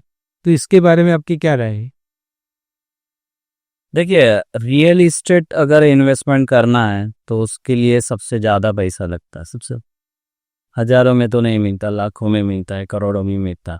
तो लोगों का थोड़ा सा मिसअंडरस्टैंडिंग है, तो मैं उसको क्लेरिफाई करना चाहता हूँ। प्रॉपर्टी और एसेट्स में फर्क है। लोग हाँ, लोग उसको मिक्स करते हैं। प्रॉपर्टी का मतलब अलग होता है, एसेट्स का मतलब अलग होता है। जैसे प्रॉपर्टी होते हैं ना, जो आप घर है आपका खुद का, वो आपकी प्रॉपर्टी हो गई। लेकिन अगर आपने कोई सेकंड घर ले लिया तो वो आपकी एसेट होगी। एसेट्स का मतलब ये होता है कि उससे आपको कोई इनकम जनरेट होती, बराबर ना। तो एसेट्स बनाओ, प्रॉपर्टी नहीं। जिसमें आप रहोगे ना, वो कितना भी करोड़ का होगा, उससे आपको अगर इनकम नहीं आएगी तो आपका वो डेड इन्वेस्टमेंट हो गया। एक घर ठीक है, लोग क्या करते हैं कि बाजू का घर लेते हैं, उसको बड़ा करते हैं, 2 BHK का 4 BHK करते हैं, उसमें खुद रहते हैं। तो वो प्रॉपर्टी में जो आपका पैसा ब्लॉक हो जाता है, उससे आपका जो रिटर्न्स आने वाले थे वो पैसे से, वो आपके ब्लॉक हो जाते हैं। मैं एक एग्जांपल ऐसा देना चाहता हूँ कि आपके पास काफी प्रॉपर्टी है, एसेट्स भी है, बराबर। लोग प्रॉपर्टी बनाते हैं, उनके बारे में ये बता रहा हूँ कि आपने बहुत बड़ा घर लिया है 5 करोड़ 6 करोड़ का, बराबर, उसमें आप रहते हो। अगर ये बंदा कॉमन मैन है समझो, उसके पास जो इनकम थी उसने अपने पूरे घर में लगाया, ये 5 करोड़ 6 करोड़ थोड़ा अपर लेवल का हो गया, हम लोग करोड़ या 1.5 करोड़ की बात करते हैं। उतने में उसने एक 2 BHK लिया अपने सारे पैसे से, उसमें और रहता, ठीक है। दूसरा एक बंदा है, उसके पास कुछ घर नहीं, कुछ नहीं, लेकिन उसको 50,000 मंथली कहीं से पेंशन आ जाता। सिचुएशन ये है कि एक बंदे के पास एक घर है उसने अपने पूरे रिटायरमेंट का सबका पैसा मिला के एक घर ले लिया 2 BHK, उसमें वो रहता। और दूसरा बंदा ऐसा है, उसके पास कुछ भी घर वगैरह नहीं है और 50,000 उसको मंथली आ जाता है, वो रेंट पे रहता है। तो दोनों में से खुश कौन होगा? 50,000 वाला है या उसका खुद का घर है वो? से इनकम आ रहा है। 50,000 वाले का मैं बोल रहा हूँ कि वो सबसे ज्यादा खुश होगा, क्योंकि वो कहीं पे भी जाके रह सकता है, क्योंकि उसको कैश फ्लो आ रहा है। जिसका खुद का घर है उसको क्या क्या आगे प्रॉब्लम को फेस करना पड़ेगा। उसके बच्चे होंगे, तो वो घर में, उसी घर में अगर रहना चाहते हैं तो ये माँ बाप है ना, उनको कंजेस्टेड लगते हैं। आपने सब करके अपना घर बनाया, फिर बच्चों को लगता है आप अलग रहना चाहिए, हमारे साथ नहीं रहना चाहिए, तो हेरिडिटी ऑफ प्रॉपर्टी किसी और की हो जाती, बराबर ना। बराबर। अगर आपके पास इनकम नहीं है, वो टाइम पे आपके पास घर है, खाली इनकम तो है नहीं, तो आपको अपने डेली नीड्स के लिए किसी से पैसा लेना पड़ेगा। अपने बेटी से मांगो, बेटे से मांगो, बराबर ना, मांग के आपको गुजारा करना पड़ेगा। कई कई सिचुएशन में ऐसा हो जाता है कि जैसे आपका खुद का घर है तो भी आपको कहीं जाके और रहना पड़ता है, क्योंकि बच्चों के अंदर झगड़ा हो जाता है कि मुझे चाहिए, मुझे चाहिए। दोनों में मिलकर ये डिसीजन होता है कि माँ बाप को ही घर से बाहर निकालो, हम खुद ही रहेंगे उसमें। तो ये दिक्कत आ जाती है। और जिसको 50,000 का पेंशन आ रहा है ना, वो हर साल हर महीना आता है उसको, बराबर ना, वो उसके अपने लिए यूज हो रहा है, ना झगड़ा ना कुछ। घर तो लेना चाहिए, लेकिन आपके पास एक कैश फ्लो भी होना चाहिए, बराबर ना। अभी इसमें सेकंड जो आपने क्वेश्चन पूछा कि प्रॉपर्टी में इन्वेस्टमेंट में ज्यादा ये है, अभी मैं एक वर्चुअल प्रॉपर्टी की कंसेप्ट बताता हूँ। प्रॉपर्टी लेके या एसेट्स लेके हम लोग क्या करते हैं, उसमें से पैसा कमाते हैं, फिर हम लोग उसका फिर एसेट लेते हैं, मतलब ये री इन्वेस्ट करते हैं। तो एसेट से या प्रॉपर्टी से पैसा कमाओ, फिर उसका वापस एसेट्स बनाओ, फिर पैसा कमाओ, ये रोटेशन है। तो हम लोग पैसे से क्यों ना डायरेक्ट पैसा कमाओ? पैसे से क्यों ना डायरेक्ट पैसा मिले? पैसे से आपने प्रॉपर्टी लिया, फिर उससे पैसा कमाए, बराबर। तो हम लोग पैसे से डायरेक्ट पैसा भी कमा सकते हैं ना। अभी देखिए कैलकुलेशन करेंगे, समझो फॉर एग्जांपल के लिए हम लोग एक करोड़ का फ्लैट लेते हैं। 1 करोड़ के फ्लैट में कितना भाड़ा आता है? समझो ये फ्लैट है सेक्टर 10 में, वाशिम, 20,000। 20,000 रुपये भाड़ा, बराबर। 1 करोड़ कॉस्टिंग, 20,000 भाड़ा आता है, बराबर। उसमें से कुछ मेंटेनेंस भी जाता होगा, वो मेंटेनेंस ओनर को ही भरना पड़ता, 2-3 हजार मेंटेनेंस को कर लीजिए, ठीक है। अगर उसको एनुअल कैलकुलेट किया जाए तो 2,40,000 आपको आ रहा है, ऊपर का 40,000 छोड़ दीजिए, मेंटेनेंस में चला गया, तो आपको साल का 2,000 रुपये आए, बराबर। अगेंस्ट 1 करोड़। अगर अगेंस्ट 1 करोड़ के पापड़ 2 लाख रुपए आपको मिला, कितना परसेंट हो गया एनुअल अगर कैलकुलेशन निकाला जाए? वो लो बस। अगर 1 करोड़ का फ्लैट है तो एनुअली 1% मिल गया, 1 लाख होता एनुअल। महीने का 1% मिल गया तो महीने का 1 लाख हो गया। तो आपको एनुअल 2% मिल गया, बराबर ना। वो आपके एफडी से तो 3 गुना कम है, एफडी 6% में मिली। अगर आपको महीने का कैलकुलेशन किया जाए तो आपको आधे पैसे से भी कम पैसा मिलता, बराबर ना। अगर एनुअली आपको 2% मिल रहा है तो मंथली उसको डिवाइड करेंगे तो कितना परसेंट हो गया? कुछ भी नहीं बचता। मतलब परसेंटेज वाइज अगर इसको पकड़ा जाए तो बहुत कम हो गया। समझो 25% मिल रहा है, 0.5%, तो एनुअल 3%, 3 लाख रुपए भी अगर भाड़ा आता है तो आपका 3% से आपको रिटर्न मिला। तो आपके 1 करोड़ के सामने आपको खाली 3 लाख रुपए मिला, तो बहुत बढ़िया अमाउंट मिली क्या? नहीं मिली। ऐसे कोई गारंटेड प्रोडक्ट अभी आया है जो 10% ऑन पेपर आपको लिख के दे कि आपको आपके 15-20 साल के बाद इतना परसेंट आपको गारंटेड दिया जाए, गवर्नमेंट गारंटी के साथ, बराबर ना। अभी देखिए मैंने बैंकिंग सेक्टर में भी काम कर रहा हूं मैं, तो बैंकिंग सेक्टर में जब मैंने 2001-2002 में स्टार्ट किया तो एफडी का रेट था 14%, 14%, मतलब 4 साल 5 साल में डबल हो जाता था पैसा। जैसे जैसे 2010 आया, एफडी का रेट हो गया 10%, 2020 में एफडी का रेट हो गया 7%, 2030 में बढ़ेगा या कम होगा? कम ही होगा। प्रोग्रेस कंट्री में इंटरेस्ट रेट क्या के चलता है मालूम है? अमेरिका का इंटरेस्ट रेट कितना है एनुअल? 2%, एफडी के। एफडी। स्विट्जरलैंड में -2% है, जापान में -1%। अगर आपने बैंक में 1 लाख रुपए डाला तो आपको 1,00,000 रुपए देना है उनको, अच्छा, एनुअल चार्जेस देने हैं। मतलब जो कंट्री पूरा प्रोग्रेस हो गई उसके बैंक के इंटरेस्ट रेट बहुत कम होते हैं या ना के बराबर जीरो होते हैं। अगर हम लोग इंडिया में अगर प्रोग्रेस कंट्री है तो कभी भी प्रोग्रेसिव कंट्री है तो कभी प्रोग्रेस भी हो जाएगी। तो आने वाले 10 साल में आपका इंटरेस्ट रेट और 50% डाउन होगा। मतलब ट्रेंड ये है कि हर 10 साल में 50% इंटरेस्ट रेट डाउन होता है, बराबर। तो अभी 6% चल रहा है तो 2030-35 तक वो 3% पे आएगा और कुछ साल के बाद 1% ही मिलेगा। आप अभी से लेके आगे 100 साल तक एक 10% वाला बुक कर सकते हैं। अच्छा, ये 10% रिटर्न हुआ, एक बार बुक हो गया, बुक हो गया। जब ये गवर्नमेंट गारंटी के साथ 1998 के बीच में 12% इंटरेस्ट मिलता था, 2001 की बात किया ना मैंने अभी, 12% इंटरेस्ट रेट मिलता था गवर्नमेंट गारंटी के। लोग बैंक 14% दे रहे तो लोगों ने 14% में इन्वेस्ट किया।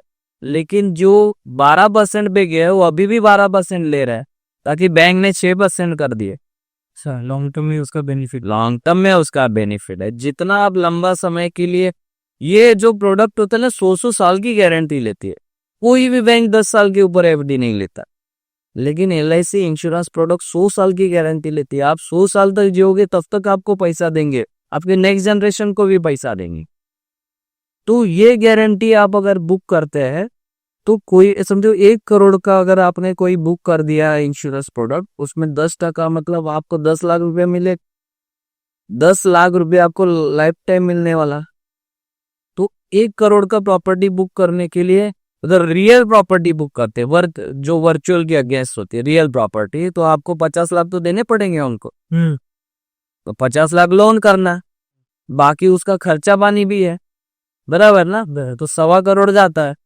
इसमें 1 करोड़ की प्रॉपर्टी बुक करने की आपको खाली 5% देंगे, 5 लाख को, वो भी अगले 20 साल तक देना है, एक साथ तो देना नहीं, या 15 साल जो भी टेन्योर आप बुक करेंगे उतना देना। उसके बाद 1 करोड़ की प्रॉपर्टी का वैल्यूएशन 2 करोड़ हो जाएगा और आपको 10 लाख रुपए उसका रेंट मिलेगा। वो भी लाइफ टाइम, ना टेनेंट देखना है, ना आपको उसका लाइट बिल भरना है, ना मेंटेनेंस देखना है। आप पूरे इंडिया में कहीं भी रहो, आपके अकाउंट में पैसा आता रहेगा, आपको मांगने की जरूरत नहीं उसके लिए। खाली आप जिंदा हो उसका सर्टिफिकेट देना पड़ता है कि मैं जिंदा हूं भाई, मेरा पैसा भेजते रहो।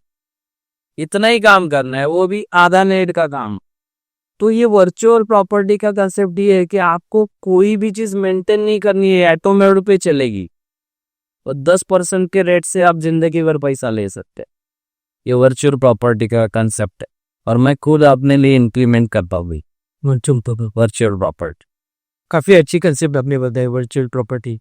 पर हम लोग ये कट दिस, ये कम बैक टू स्टार्ट। आपने अब आज आप MDRT हुआ, पर आपने इसका शुरुआत कैसे की थी? जैसे एजेंसी तो मैंने 2004 से ली है।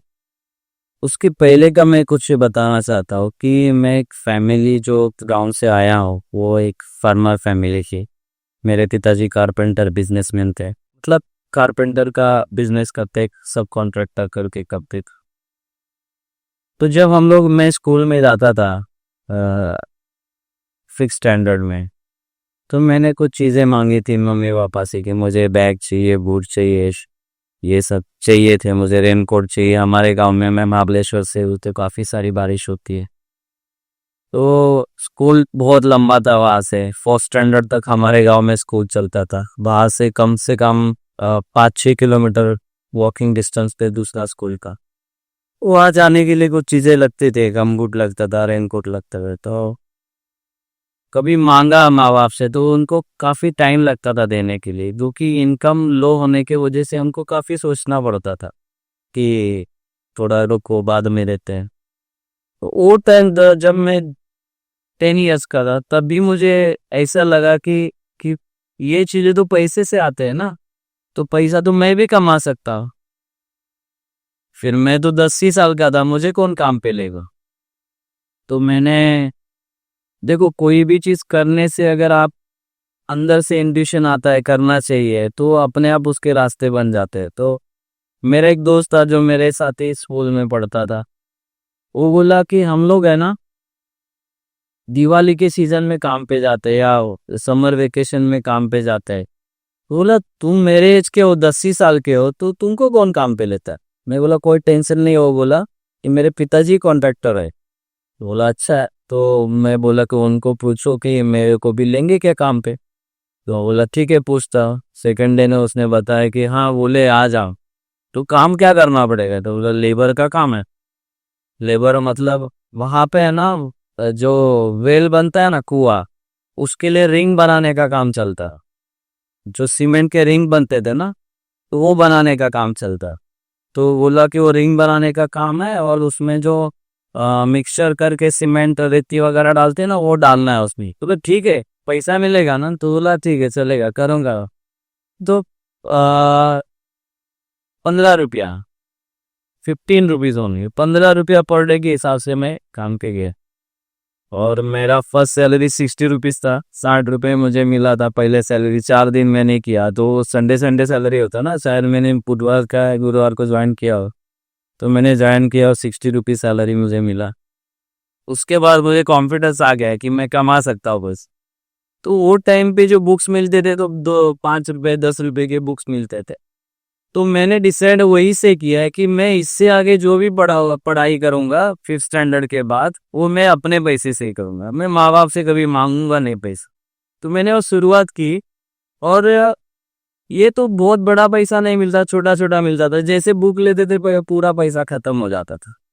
लेकिन ये होता था कि कभी गांव में मेला आ गया या मैं नानी के घर चला गया, वहां पे कोई मेला है तो मौसी चाची कोई आया तो 5-10 रुपया 2 रुपया देते थे। तो मुझे बचपन से पैसा सेव करने की आदत हो, इससे सीधे पैसे सेविंग करने की बहुत आदत। जो भी मुझे गिफ्ट मिलता था मैं सेव करता था, और वो आदत मेरी हमेशा बनी रही। तो जब मैं ये सोचा ना कि मैं ऐसे ही फील्ड में जाऊंगा जिसमें पैसा चलता, तो मैंने जॉब किया वो भी फाइनेंस कंपनी में काम किया, क्लेरिकल वर्क का। उसमें 1500 सैलरी मुझे पर मंथ मिलता था, 2000 मंथ की बात। तो वहां से मैंने स्टार्ट किया। लेकिन मेरे सपने बचपन से बहुत बड़े, मुझे बहुत बड़ा आदमी बनना था, पैसे वाला बनना था। तो मैंने धीरे धीरे ये सोचना शुरू किया कि मैं इससे आगे कैसे जा सकता हूँ, इससे आगे कैसे जा सकता हूँ। तो मैंने 2001 में मैंने 7 मंथ ही जॉब किया। उसके बाद मैं वहां से निकल के बैंकिंग सेक्टर में ही गया, जहाँ पे पर डे बेसिस पे कलेक्शन होता है, वो सेक्टर में चला गया। तो वो सेक्टर में लोग पर डे सेव करते हैं, वो जाके बैंक में डिपॉजिट करो, उस पे हमें इंसेंटिव मिलता था। तो धीरे धीरे धीरे ये काम चालू किया। फिर लोगों से पहचान हो गई, मुंबई में नया था।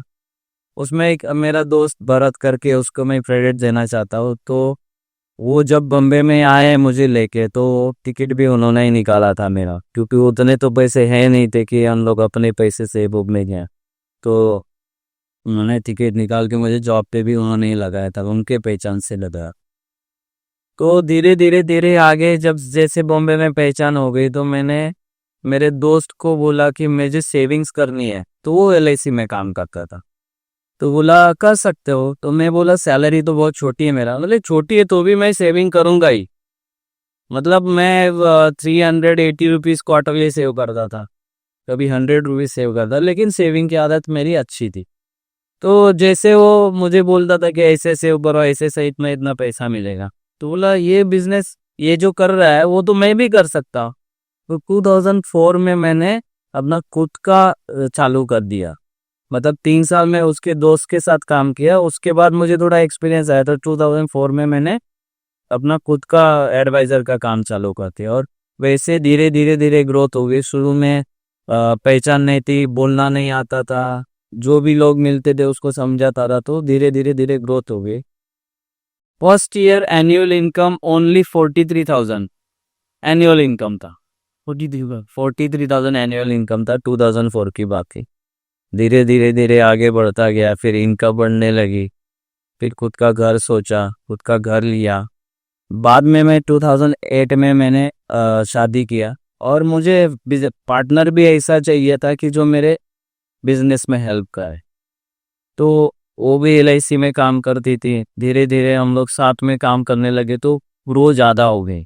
लो मैरिज था, अरेंज मैरिज था? सपोज लव मैरिज ही है, लेकिन हम लोग डिसीजन पास्ट लिए थे, ज़्यादा इतना इन्वेस्ट नहीं किया। सपोज लो मैरिज था तो फाइनेंशियल सेक्टर में थे, इसलिए तो हम लोग अपने काम से भी प्यार करते थे और अपने लाइफ पार्टनर से भी।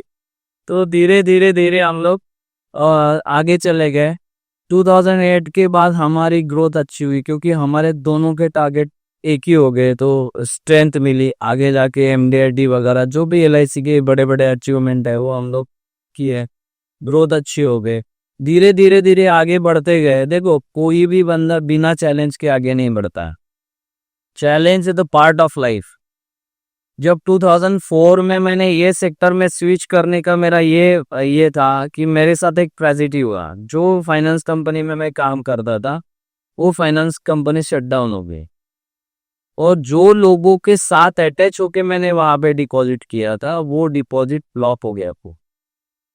अभी मेरे पास कोई ऑप्शन नहीं था। एक तो गांव चले जाओ, यहाँ लोगों की गाली खाओ, मार खाओ।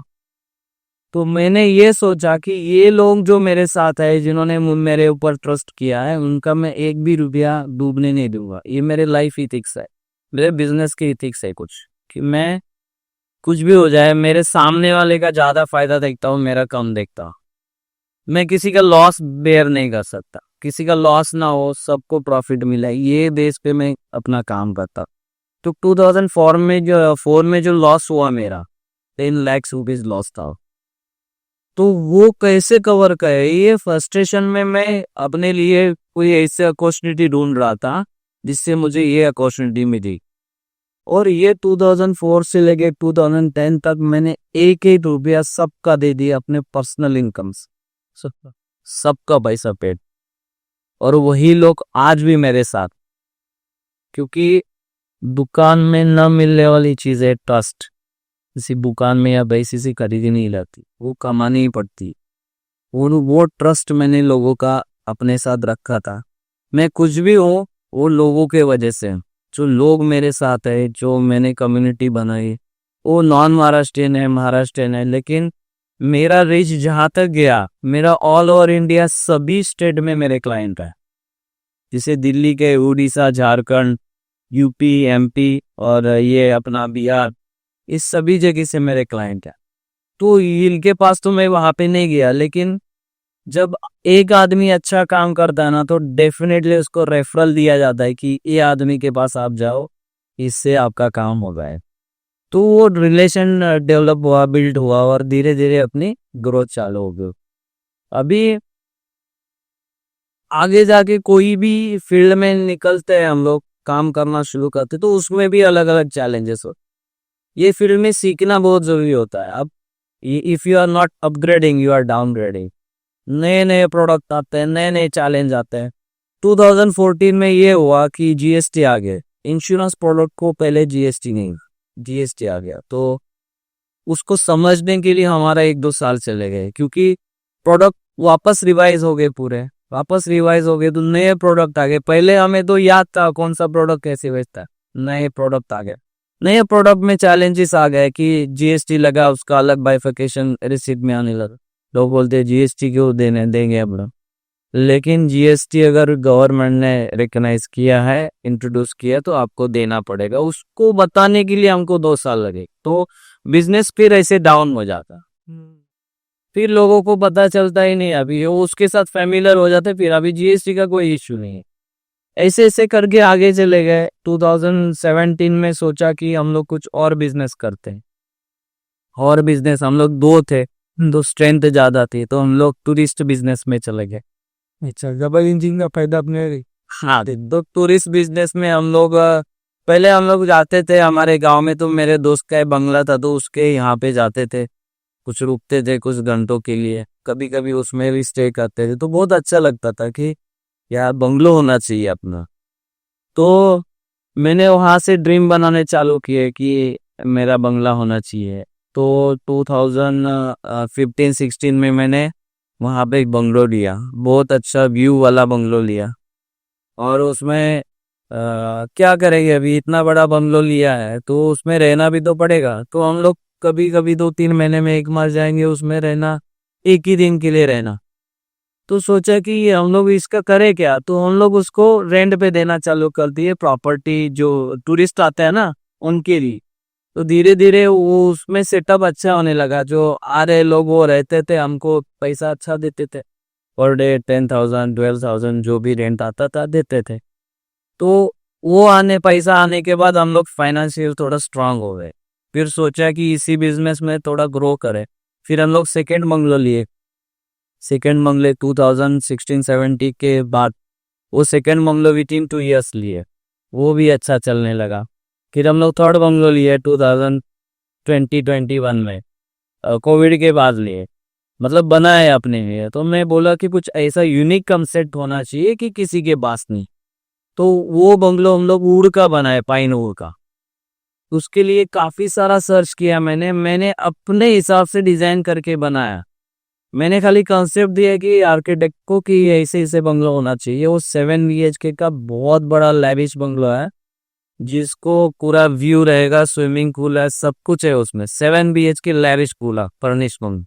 तो वो बना है, तो वो बिजनेस में भी हम लोग अच्छा ग्रो कर दिए। अभी वो सेटअप बिजनेस है, लोग आते हैं रहते हैं, अच्छा फीडबैक देते हैं, हम एंजॉय करते हैं, निकल जाते हैं, हमको पेमेंट आ जाता है ऐसा। और इंश्योरेंस सेक्टर में 2019 में वापस चैलेंज आ गया। वो तो सभी को आ गया, सभी सेक्टर में। जब कोविड आया, कोविड-19 की सिचुएशन आ गई, तभी लोगों को एक्चुअल सेविंग क्या होती है पता चला। क्योंकि कोविड में कोई भी धंधा चल नहीं रहा था सिवाय मेडिकल और हॉस्पिटल, सबके धंधे बंद हो गए। अभी करे तो क्या करे, ऐसे ऐसे लोग थे जिनको कल का भी प्रॉब्लम था, मतलब कल क्या खाएंगे। ये सिचुएशन में लोगों को पता चला कि सेविंग अगर हम लोग नहीं करते तो ये कोविड-19 और एक बार आने वाला है। और लॉकडाउन बोलते थे उसको, लॉकडाउन। लॉकडाउन मतलब अंदर से लॉक हो गया, पूरा ब्लॉक हो गए लोग। कई के लोग चल के ही गए, कोई साइकिल पे गया, कहीं कहीं पे जाके लोग लुके। अभी देखो, हम लोग फाइनेंशियल एडवाइजर थे, हम लोग फाइनेंशियली स्ट्रांग थे, मेरे बंगलो भी 6 महीना बंद थे, कोई रेंट नहीं है, लेकिन मैंने कोई EMI स्टॉप नहीं किया, सब EMI चले गया। अभी ये सिचुएशन में आती है सोशल रिस्पॉन्सिबिलिटी। अभी जो जो लोग मेरे से अटैच थे, उनको फाइनेंशियल प्रॉब्लम था, उनको मैंने हेल्प किया। वो सिचुएशन में बहुत फाइनेंशियल हेल्प किया, मेंटली भी हेल्प था, चलो हो जाएगा ठीक है ऐसा बोलते थे। जब लॉकडाउन ओपन हो गया तो भी लोगों को ऐसा अवेयरनेस आ गया कि अगर हम लोग सेविंग नहीं करते हैं तो वापस लॉकडाउन लगेगा तो हम लोग जिंदा नहीं रह पाएंगे। अभी तो किसी ने हेल्प किया था, बार बार कोई हेल्प नहीं किया, तो बिजनेस डायरेक्ट जंप हो गया, बढ़ गया बिजनेस। लोगों का सेविंग्स का एटीट्यूड बढ़ गया, लोग बोल रहे कि अभी आपने को इससे ज्यादा क्या करना पड़ेगा, कैसे पैसा जमा करना है, बहुत अवेयरनेस आ गया। और धीरे धीरे लोग 21-22 से बहुत अच्छा सेविंग्स स्टार्ट किए लोगों ने। जो 500 रुपीज सेव करना चाहता था वो 2000 पे आ गया, 2000 वाला 5000 पे आ गया। धीरे धीरे सेविंग उन्होंने बढ़ा दी। और अभी उनको लॉकडाउन के बाद हम लोग जब वापस रिस्टार्ट करने लगे, तो जो पहले लोग सेविंग करते थे उन्होंने मुझे अपील किया कि मेरी जो इन्वेस्टमेंट है पॉलिसी, उसके ऊपर कुछ लोन मिलेगा कि, तो वो पैसा लेके उन्होंने अपने बिजनेस स्टार्ट किए।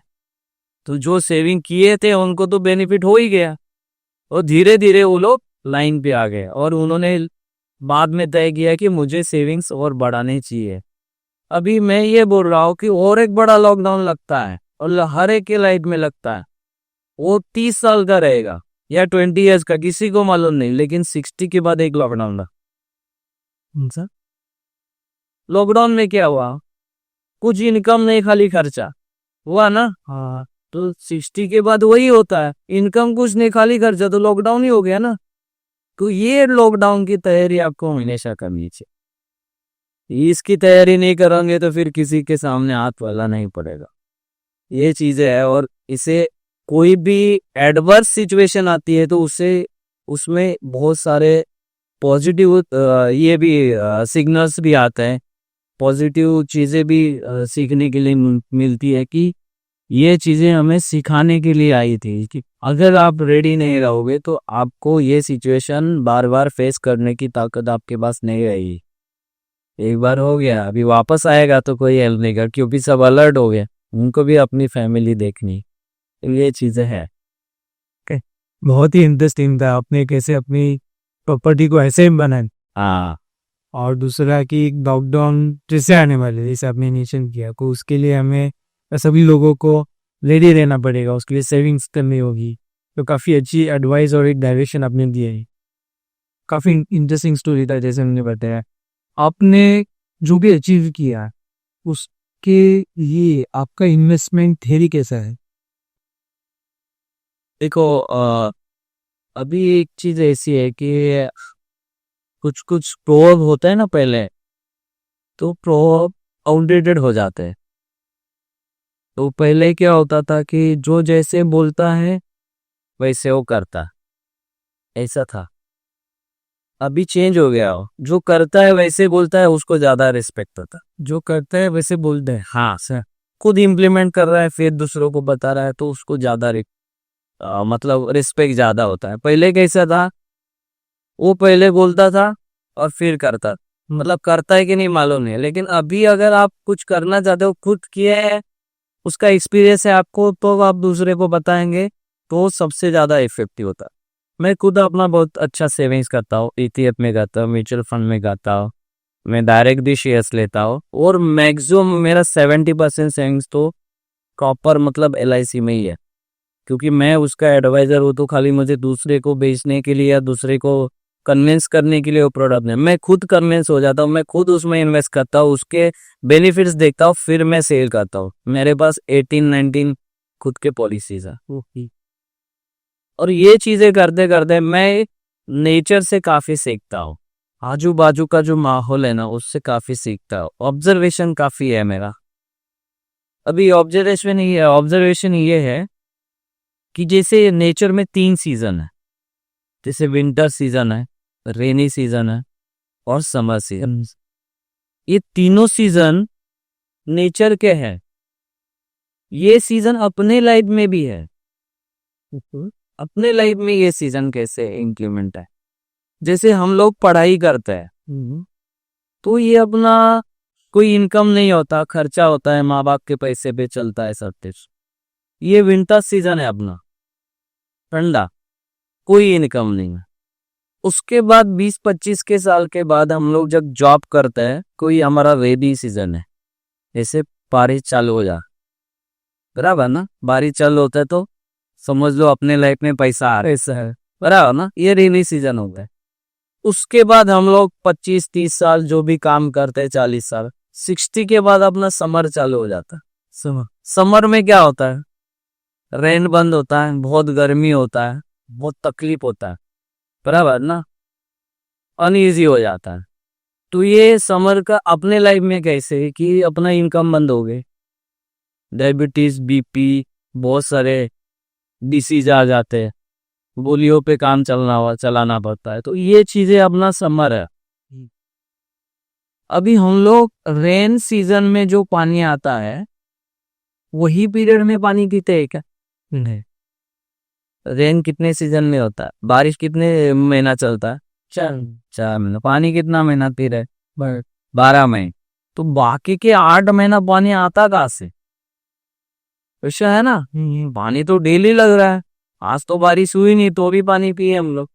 तो ये 8 महीने का स्टॉक है कहाँ पे? क्या किया है, जो रेन वाटर है वो गवर्नमेंट ने कई डैम में, कोई टैंक में स्टोरेज करके रख, बराबर ना।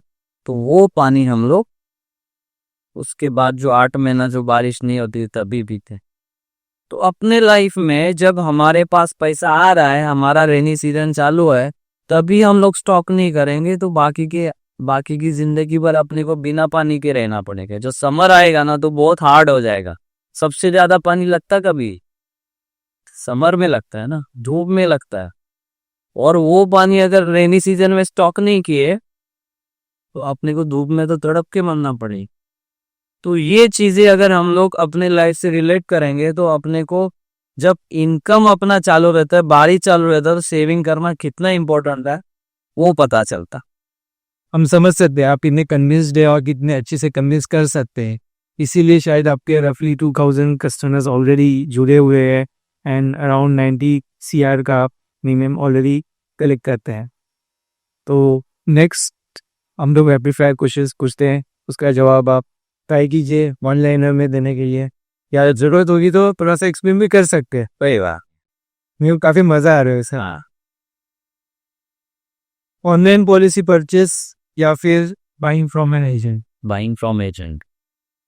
अगर एक्सप्लेनेशन चाहिए तो देखिए, आप कौन सी भी पोर्टल से ऑनलाइन प्रोडक्ट लेते हैं इंश्योरेंस का, जब क्लेम आता है ना तो आपको 100%, 101% आपको उसमें तकलीफ होगा, क्योंकि आपको क्लेम का प्रोसेस मालूम नहीं। परचेस तो सेल तो कोई भी कर सकता, लेकिन आफ्टर सेल जो सर्विस होती है उसमें काफी दिक्कत आ जाती है और आप फ्रस्ट्रेट हो जाते हैं। आपको कॉल सेंटर के बिना आप कहीं पे भी नहीं जा सकते।